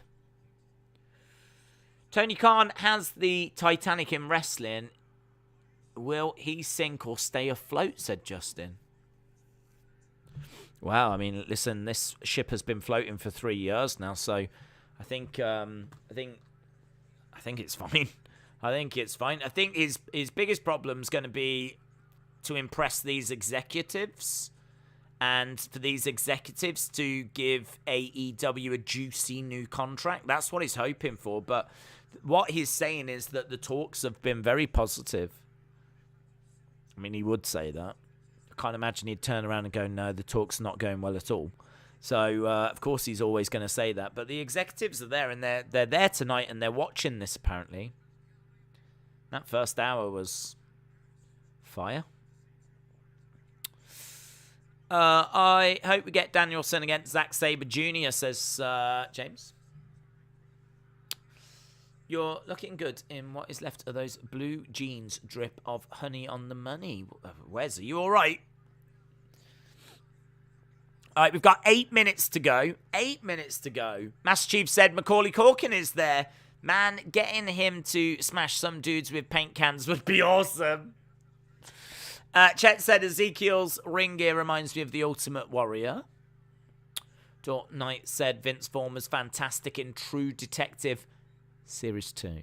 David said, did I hear right? Blood and Guts is 6/29. I honestly don't know when it is. They have announced Blood and Guts, but I didn't catch when it's going to be. I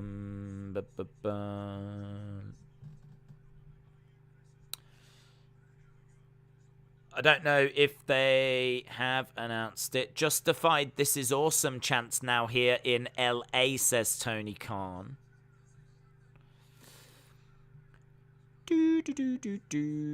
Danhausen is in CM Punk's dressing room. That's on social media.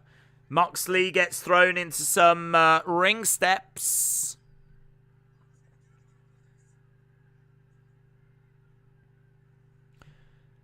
Blood and Guts has been announced, but nothing on the AEW Twitter account about when that's going to be. So I've not seen that confirmed yet.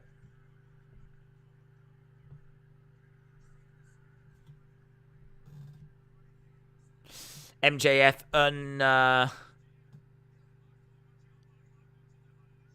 unsurprisingly is trending. MJF talking about Tony Khan hoarding money from ex-WWE guys. People loving the MJF promo. I haven't actually seen the reaction to the MJF promo.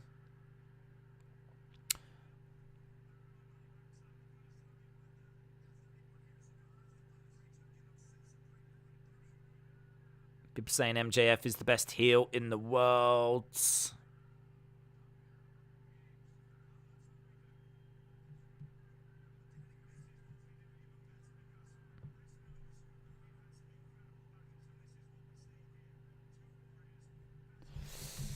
There's blood coming from Moxley. Vince has had people who's looked like Wardlow before. He's never had a woman that looks like and comes off like Jade. She's compared to male talent. No female, because there's never been any. It's been China. China looked like a guy and, well, when I say looked like a guy, I mean had the physique, the muscles of, like, more in line with a male competitor than what we'd seen from a female competitor up until that point. So they put her in with, like, you know, Jericho and made her into Continental Champion. And, yeah, she broke down so many, like, barriers and everything. Like, it's incredible what China achieved. Such a shame the way that all played out, because the only reason that she is not, like, heralded more is because of the whole Steph and Triple H situation. Like, she was with Triple H, that broke up, Steph ended up getting with Triple H, and she was then on the out, and then she left, and then she went and did the adult film stuff, and that's obviously not going to vibe with the PG product.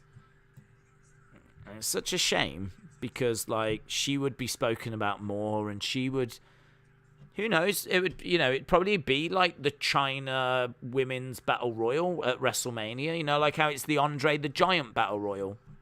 I could totally see them doing the China Women's Battle Royal and naming that after her. And I could see there being, like, tournaments, or, you know, I could see them doing something to honor her. But because of the fallout and then her doing the adult film stuff, she just doesn't get spoken about as much. I mean, she went in the Hall of Fame, but they sort of had to. I mean, how could you put DX in and not put her in? It would have been outrage, I tell you. Outrage! This blood is pouring out of Moxley. China couldn't talk. She looked interesting, but wasn't charismatic at all, says Dragon's M.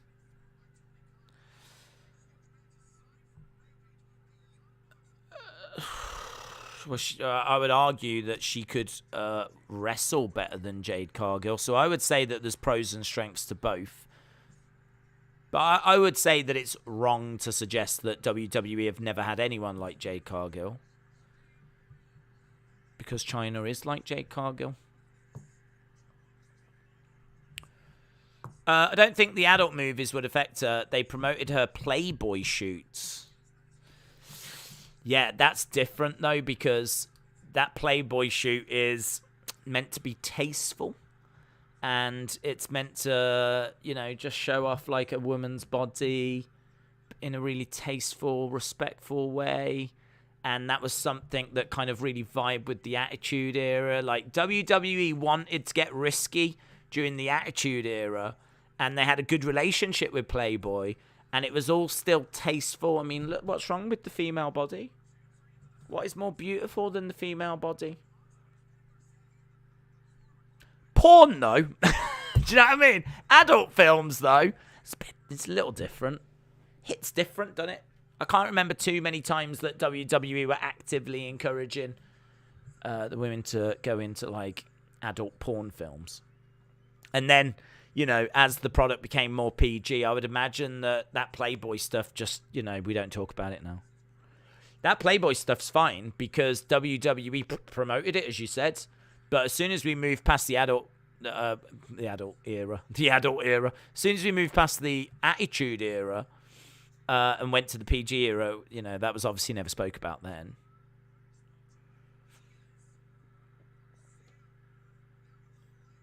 But I do think the adult stuff was a problem because if they were to talk about her and kids Googled her, it would be the adult stuff that would come back as the returns, and that is something that bothers them.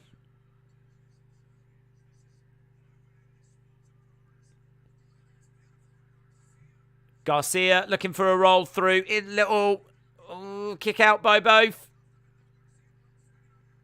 German suplex there by Moxley. Chop coming in by Garcia.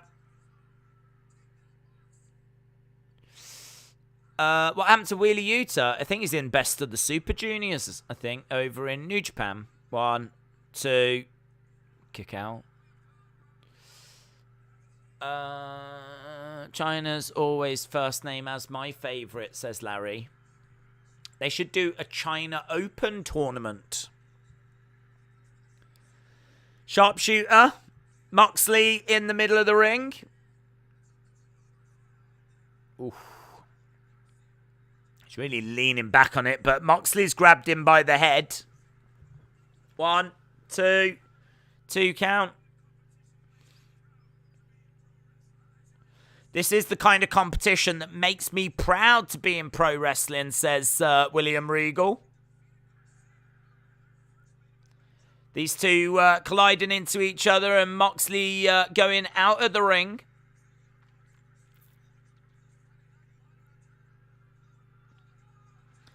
Oh, God, those tables. What is it with that table? That table never flipping breaks. That table must be like a super reinforced table. Every time they keep going over to that timekeeper's table, it never breaks. So many times they bang into it and it just flops over. Jericho is running down.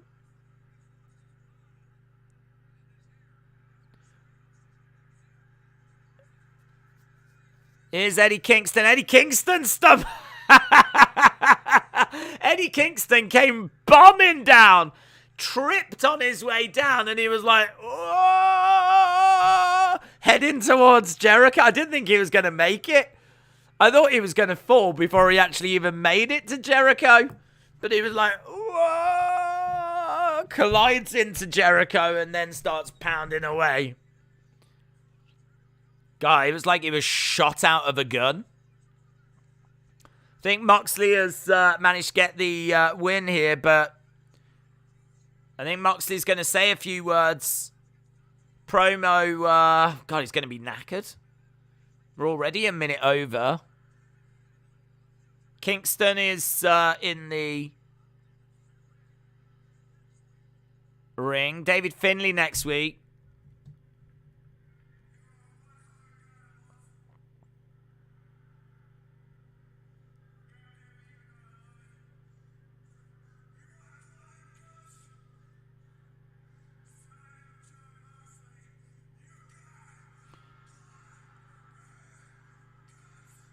You want blood and guts? Well, sign up John Moxley. Smile on the face of Eddie Kingston. There we go. Moxley. Juggernaut said, I don't think the hardcores will ever accept Jade. We pretend that Britt is way better than she is. Jade has to be absolutely perfect where others don't.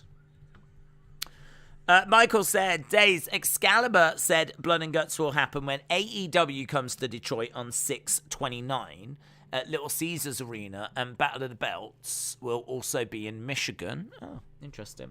I do miss out on that. I always have the sounds down for copyright reasons, so anything like that's on commentary can pass me by. But the show has come to a close. Hour 1, killed it. Hour 2, I'd say was a step down. But overall, one of the best Dynamites of the year, I think. That MJF promo will live long in the memory. What did you think of AEW Dynamite? I'm going to change the parameters because I'm quite confident that you lot are going to have enjoyed it. I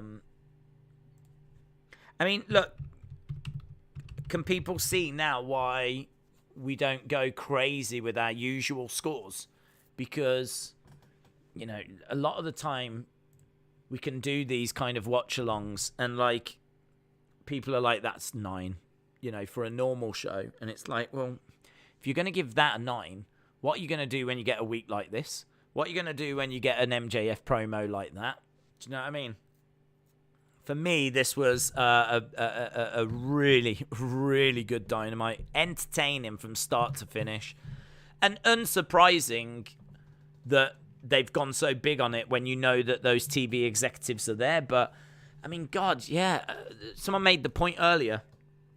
I mean, like, if you bring out Tanahashi, one of the biggest names in New Japan history, one of the most decorated New Japan stars. I mean, actually, I can't tell you off the top of my head how many times he's won the IWGP title, but I know it is multiple.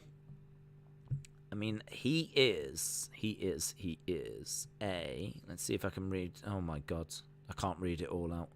He is an 8-time IWGP heavyweight champion. He has won their main title, their big championship, 8 times. He is a 2-time IWGP Intercontinental Champion. He's a 3 times IWGP United States Champion. He is a 3-time IWGP Tag Team Champion. Once, one of those times was with Shinsuke Nakamura.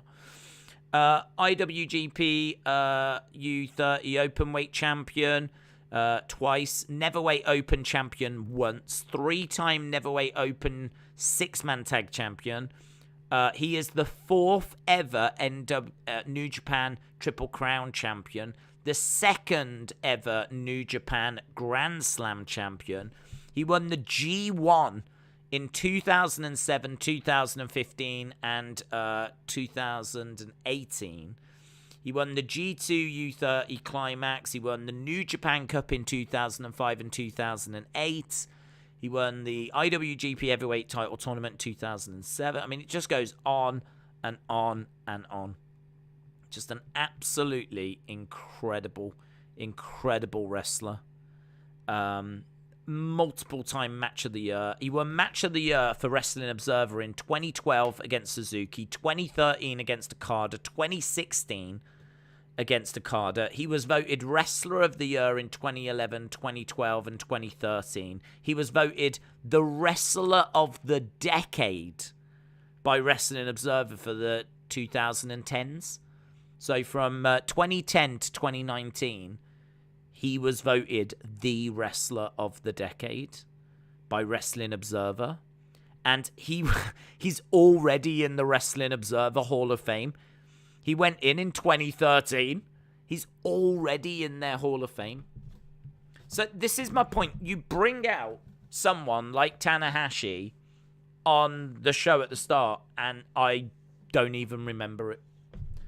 Like, that MJF promo was just incredible and overshadowed absolutely everything. But yeah, Tanahashi is a big star. Big name. I'd never heard of him before, says John Moxley. Well, that is absolutely fine, bud, because many people won't have. He is, I mean, look, how many people genuinely are watching New Japan? You know, honestly, it's a small percentage. I know that the hardcores, you know, a lot of those original AEW fans, and there's a good chunk of them, were watching New Japan because that, of course, is where the Young Bucks have come from and Kenny has come from, and you know, these wrestlers didn't just appear out of nowhere. Like, that core were over in New Japan, working in that promotion. And then they've come out and formed their own. So there is definitely a good chunk of the audience that are going to be very, very aware. But I do think people can forget sometimes that there are a lot of kids now that have got into wrestling and got, you know, lockdowns and all that kind of stuff. The pandemic, it's given them opportunity to not have to worry about going to school. And so they stayed up and, you know, might have discovered AEW. Not only that, you know, you've got a lot of people that have come back to wrestling that maybe left and they've come back because of CM Punk. Well, you know, they left wrestling. They weren't watching New Japan. they left wrestling. So, you know, you're definitely not alone. You're definitely not alone. There's plenty of people in New Japan I have not got a clue. I don't know about that guy that was on the show. I didn't know about him. I'm quite happy to hold my hands up to that. You know, New Japan, it's not part of my regular viewing, but I have seen it in the past, and I am aware of like the big names. So yeah, when he came out, that was a really cool moment. He is the biggest New Japan star we've had so far. You could maybe argue Suzuki, but I think Tanahashi takes it for me. So, you know, we've had a few people come over. We've had Suzuki, we've had Kenta, we've had Switchblade Jay White, but we've not had anyone bigger than Tanahashi yet. That's the biggest tonight. Oh, it's one of the biggest that you can go, in all fairness. As I said, I think he is the John Cena. It's a comparison that gets made quite often, but he is, like, you know, their multiple-time champion who, you know, has been around quite a long time, and for me is sort of like their Cena. I mean, how do you get bigger? Maybe Okada. Maybe Okada is that next step up, but there's not many. There's really not many that you could say are bigger than Tanahashi. To the point where he's in the match with CM Punk. It's Tanahashi against CM Punk. He will be CM Punk's opponent, so. But anyway, that is Forbidden Door. Let's have a look, shall we, at the poll. We've had over 200 votes. And it seems like people really, really enjoyed it. I am going to say that this was an 825. I'm feeling very generous. I think considering there was some real lack of selling, which really bugged me, and a fair few matches that just didn't really matter, like the results just didn't matter, I think that this was still really entertaining from start to finish, and that MJF promo is one of the best things you will see this year, and maybe undoubtedly the best promo that you will see this year. So, yeah. James said Tanahashi against Punk is going to be awesome. Dragon Den said, how long do you think the AEW hardcores start calling Jade Ghetto like they did with Bianca and Sasha? Because that seems to be a thing. I can't remember. I don't remember Bianca being called Ghetto. I don't even know what that means. I remember Sasha being called Ratchet, and I remember that being something that I didn't understand. Well, I didn't know what it meant, but I think it means, like, ugly. So I remember that. I remember tuning into NXT and hearing them go Sasha's Ratchet, and I was like, I don't know what that. I've never heard that chant before, and that was something that took me by surprise. But I can't say I've ever heard them call them Ghetto. I wouldn't even know what that meant. So, I don't know. I mean, like, Jade is a megastar, and they're doing a great job of building her up. And she is definitely someone that I think Vince would be interested in. And she's definitely someone that's getting a hell of a push. And it's not like when she walks out, she's getting loads of boos or anything like this. Or not like booed because she's awful and it's like, oh, look at this girl. But I think it's hard for her because she is being compared to, you know, what's on the show. And the rest of the show is such a, you know, a high level of in-ring that even if you're just passable, even if you're, like, fine, it's not going to please, like, the fans, is it? Because these fans are being spoiled with, you know, I mean, blood pouring out of Moxley's head in that main event.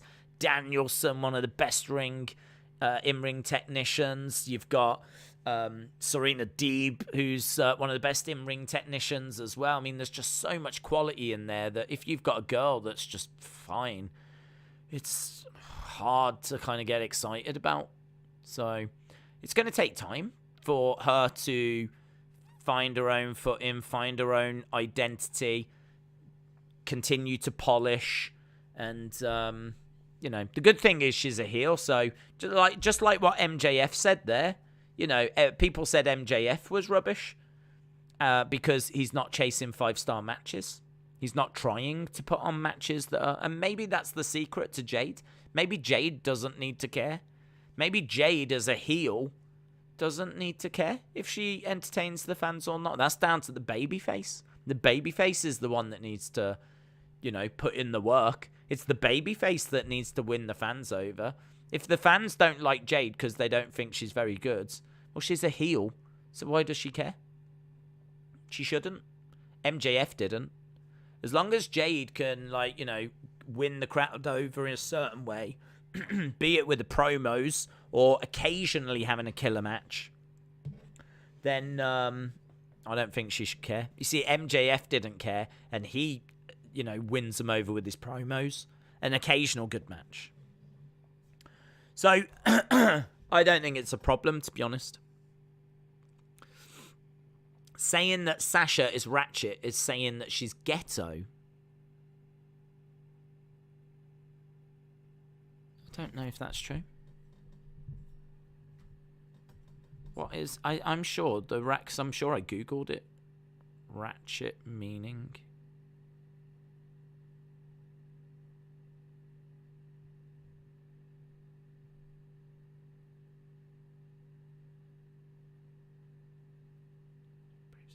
Insult. Promiscuous, apparently. It says here that the term has been used as an insult to women as being over-dramatic or promiscuous. Well, I don't think they're saying Sasha's over-dramatic. I don't think that's the chant. They might be saying promiscuous.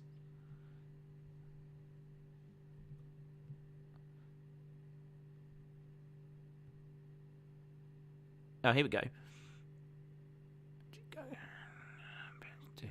Ratchet may exhibit some of these. Attitude or sassy or smart-mouthed, can be childish, rude or crude, obnoxious, disrespectful, aggravating, thinks they're pretty, mean girl behavior, something like that. But the fans were saying that because she was a heel. They weren't saying that because she was a face. They were saying it because she was a heel. So it was all done in like a storyline way.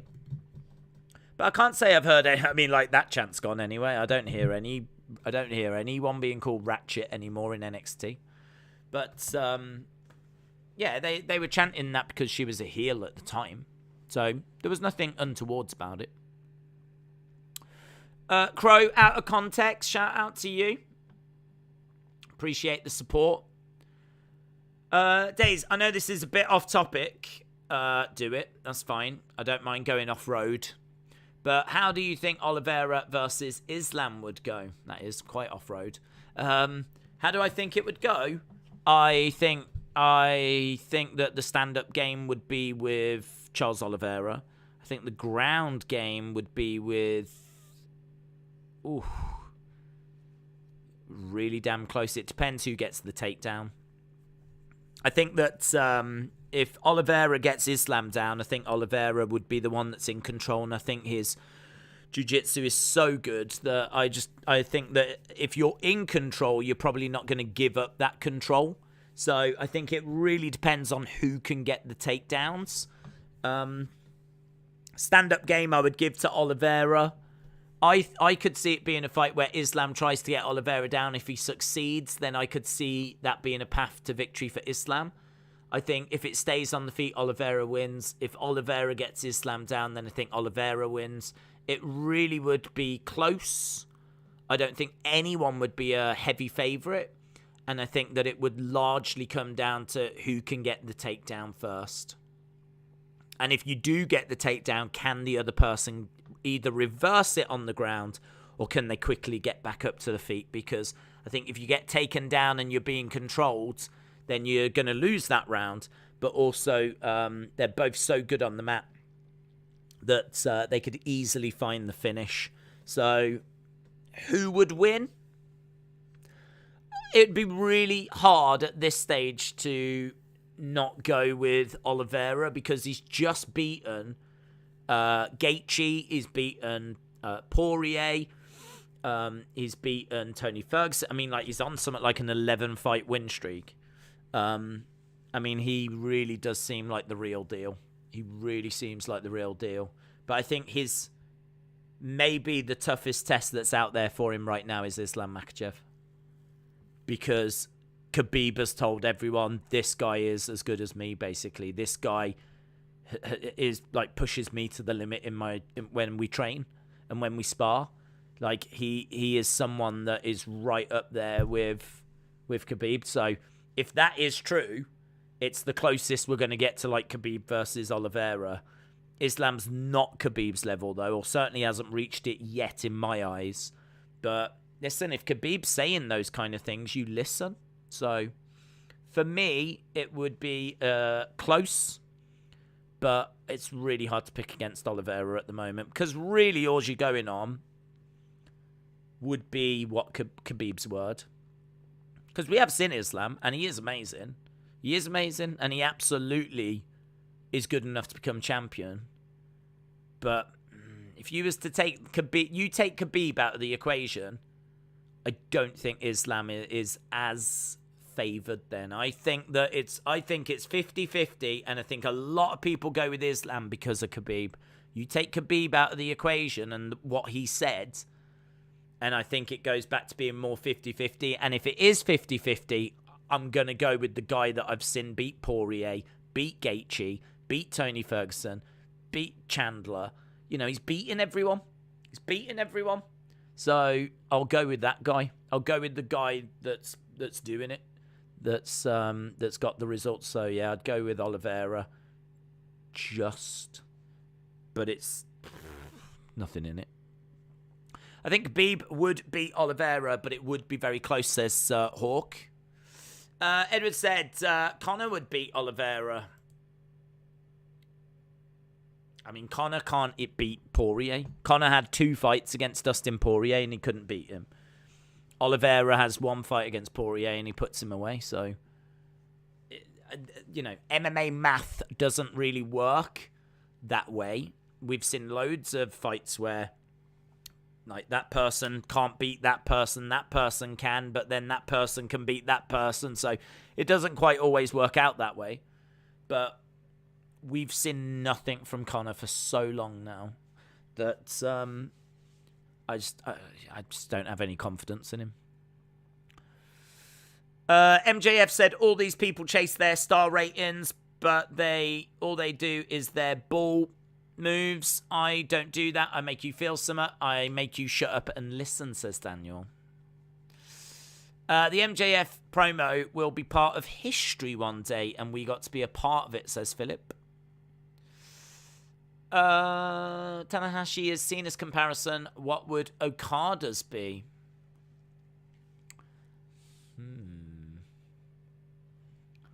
What would Okada's be? I don't know. I don't know if there is a comparison to Okada. Maybe Daniel Bryan. But it's difficult. You see, Okada is someone that has been at the top. He's sort of the leader, if you will, of... So you had Tanahashi in the 2010s. And then towards the end of those kind of 2010s, he took more of a step back as you had Omega and Okada coming through. Okada has won Wrestler of the Year multiple times. He is someone that has been around at the top. It's really difficult because I don't know that Okada has had the longevity of an Orton yet.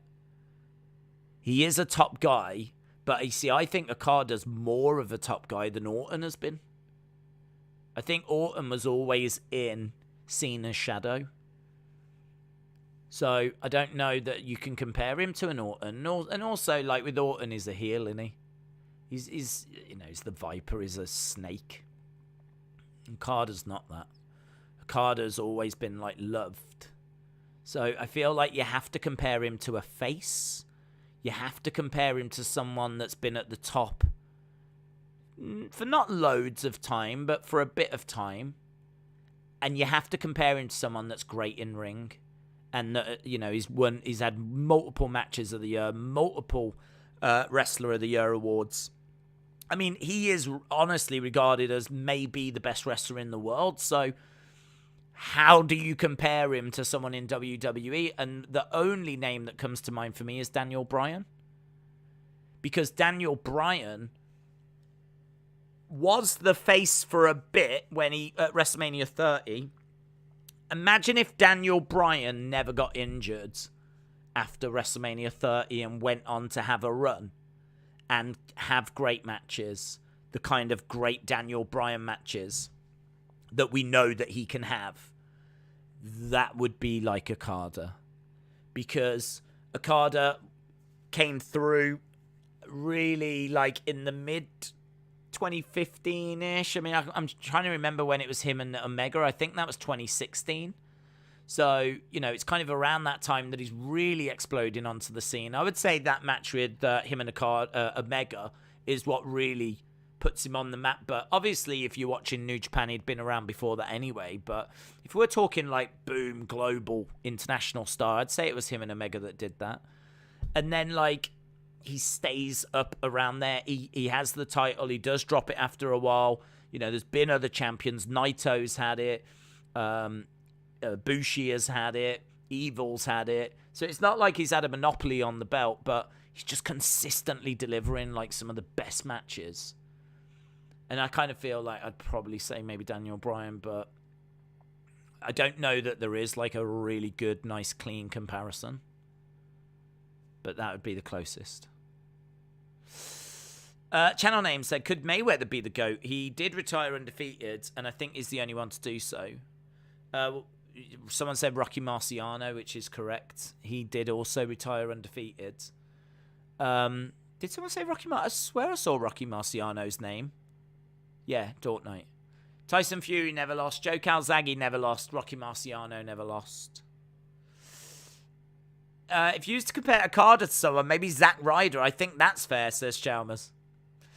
No, I mean, look, is Mayweather the greatest boxer of all time? I would say no. But he is one of.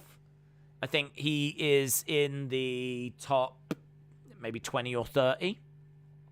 But I don't know that he would be like number one. But I would say that he faced a lot of big names. You could maybe argue that his biggest challenges, that Pacquiao fight was too late for Pacquiao.